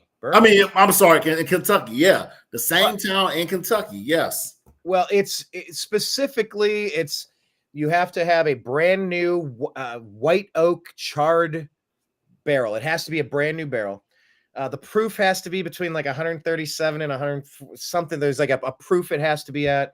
No additives can be added. Yeah. Traditionally, most of it is made in Kentucky. Yeah. This is the home base of it, the mecca for it. But bourbon can actually be made other places. You just have to follow the strict guidelines of what it takes to to do it that way. I know like Champagne has to be from the Champagne region of France. Right. Like very specific. But yeah, if you ever get the chance, dude, there's got to be 50 bourbon tours that you could take. Jim Beam is fantastic. Buffalo Trace is fantastic. Yeah. Maker's Mark is great. You get to dip the bottles in the red wax. That's pretty cool. I'm about to check that out. Yeah, I mean, if you ever get a chance to do like a 4 or 5 day vacation to come up and hit a couple of bourbon places, just see the cities and check them. Man, it's interesting because fun fact, bourbon was essentially the currency of our nation. Wow. As the United States expanded out of the 13 colonies and headed west past the Midwest, right into this general region, you would be given free land grants, but you had to create a crop. Okay, we will parcel you and give you the deed to some land, but you got to grow some shit and do something. Right. And so what it started turning into, they needed a certain percentage or a certain dollar amount. However that worked out, every year you need to kick us some of what you're making. You can have your land for free, but you got to pay us a penny. But what it turned into was they were growing a lot of corn, but corn would go bad. It would rot. You couldn't preserve it forever. I mean, maybe you could dry it, but then it's like feed corn and maybe popcorn, but like you can only do so much of that. What they figured out was let's grind it into the mash. Let's go ahead and cook it into bourbon. And then it turns into something that you could cap onto a bottle. And that's what would be shipped back to the people that needed their cut. They needed their percentage. They needed their dollar bills. And so bourbon became a favorite, number one, because who doesn't like to have a sippy sip from time to time? And number two, it was very durable. It would last a very long time. And it was easy to barter. And so, yeah, I believe the best explanation of all of that you could find at the Buffalo Trace Distillery. No, they are not a sponsor of mine. Not yet. Maybe they will be sometime in the future. Special thanks to Sal. Maybe his phone powered off. I know he was looking for a power cord there for a moment. Not sure, but I think we've had a very extensive talk about the Browns and how we got to where we are and really how excited we are that it's over. The DeShaun Watson tragedy, the national nightmare of DeShaun Watson is done, I think. But today's episode is going to be done. I want to tell you one last time. These are coasters. Let me open them up. Look at this. These are Ohio-made wooden coasters. Check these out. Look at. There we go. Look at how thick these things are. These are Burned, the Unhappy Hour Sports Show. Look how cool these are. Sets of 4. I'll mail them to you. Shoot me a Venmo at BrianEngelman. Along with your address. Put your address in there so I know where to mail it to. $30 for a set of 4 coasters. $30 for a set of these 4 Ohio-shaped coasters. $50 for the pair, shipping included. Just Venmo at Brian Engelman.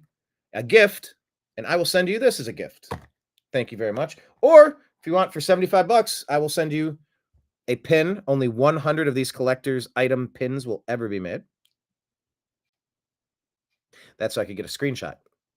Anyway, $75. I'll put all of these together and mail them out to you. Send me a Venmo at Brian Engelman, BrianEngelman, as a gift, and I will send those to you. And that's the way you could help support the program. Special thanks to Sal. Always awesome having Sal join us. And we'll be back again on another episode of Strictly Browns coming up soon. Stay tuned. Tomorrow, we will do the Agree to Disagree show. I might have a special guest coming in from Florida discussing the cleanup efforts, and we might launch our documentary about North Carolina and the Hurricane Helene aftermath.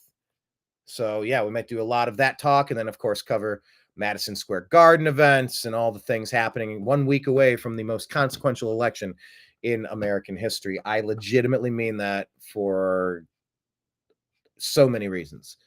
So please get out there and vote smart. Think of the top 20 most important issues and who gets close to. Come on. It's not even close. Join the MAGA unity movement, please. That is my pitch to you. I will not be over the top, browbeat you about that topic. But I am asking more and more people, please consider joining the MAGA unity movement. If you don't like Trump, that's fine. You don't need to like Trump. Vote for MAGA, especially if you don't like Trump. It's about Vivek Ramaswamy. It's about Elon Musk cutting the size and scope and cost of government. It's about Tulsi Gabbard getting us out of stupid foreign wars. It's about RFK Jr. trying to make our air, water, and food drinkable and eatable and breathable again. That's why I'm asking you to vote, please. So, that being said, I will sign out.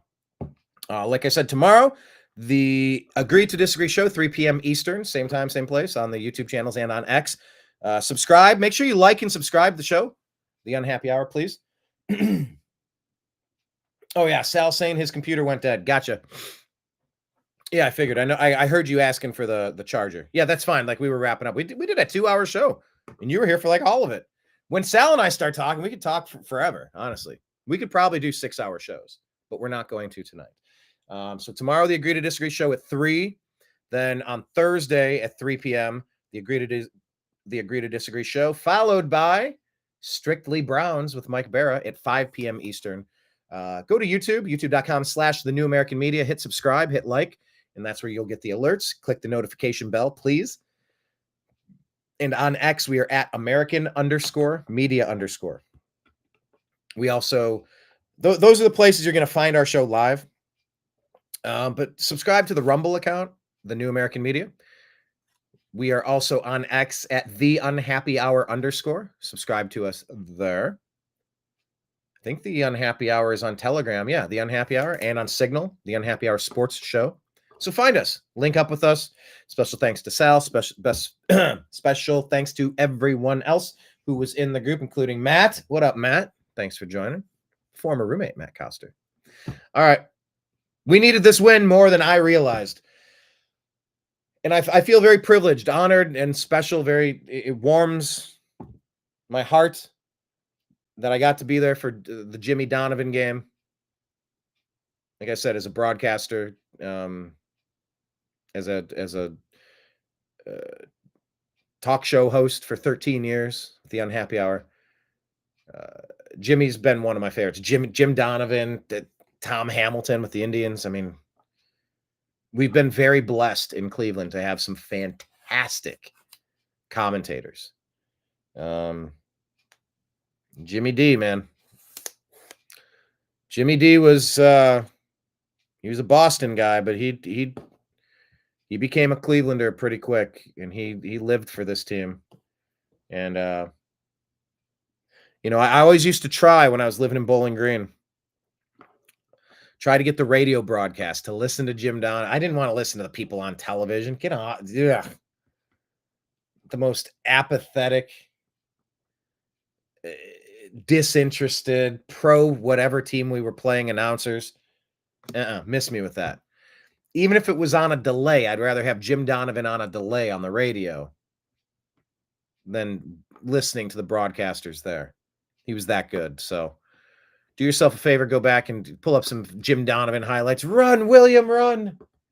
And the only thing missing is you. Legendary calls from Jim Donovan. I was happy to be at this game. Happy to turn the page on the DeShaun Watson era. Happy to see success for Jameis Winston. And excited for the next chapter. So let's go. We got one game coming up. A chance to beat the Chargers. They're a beatable team. But I'm sure they're coming in thinking the same about us. So we got to prove it each and every week. It starts today. Signing out on behalf of everybody in the TNAM radio network. I appreciate you.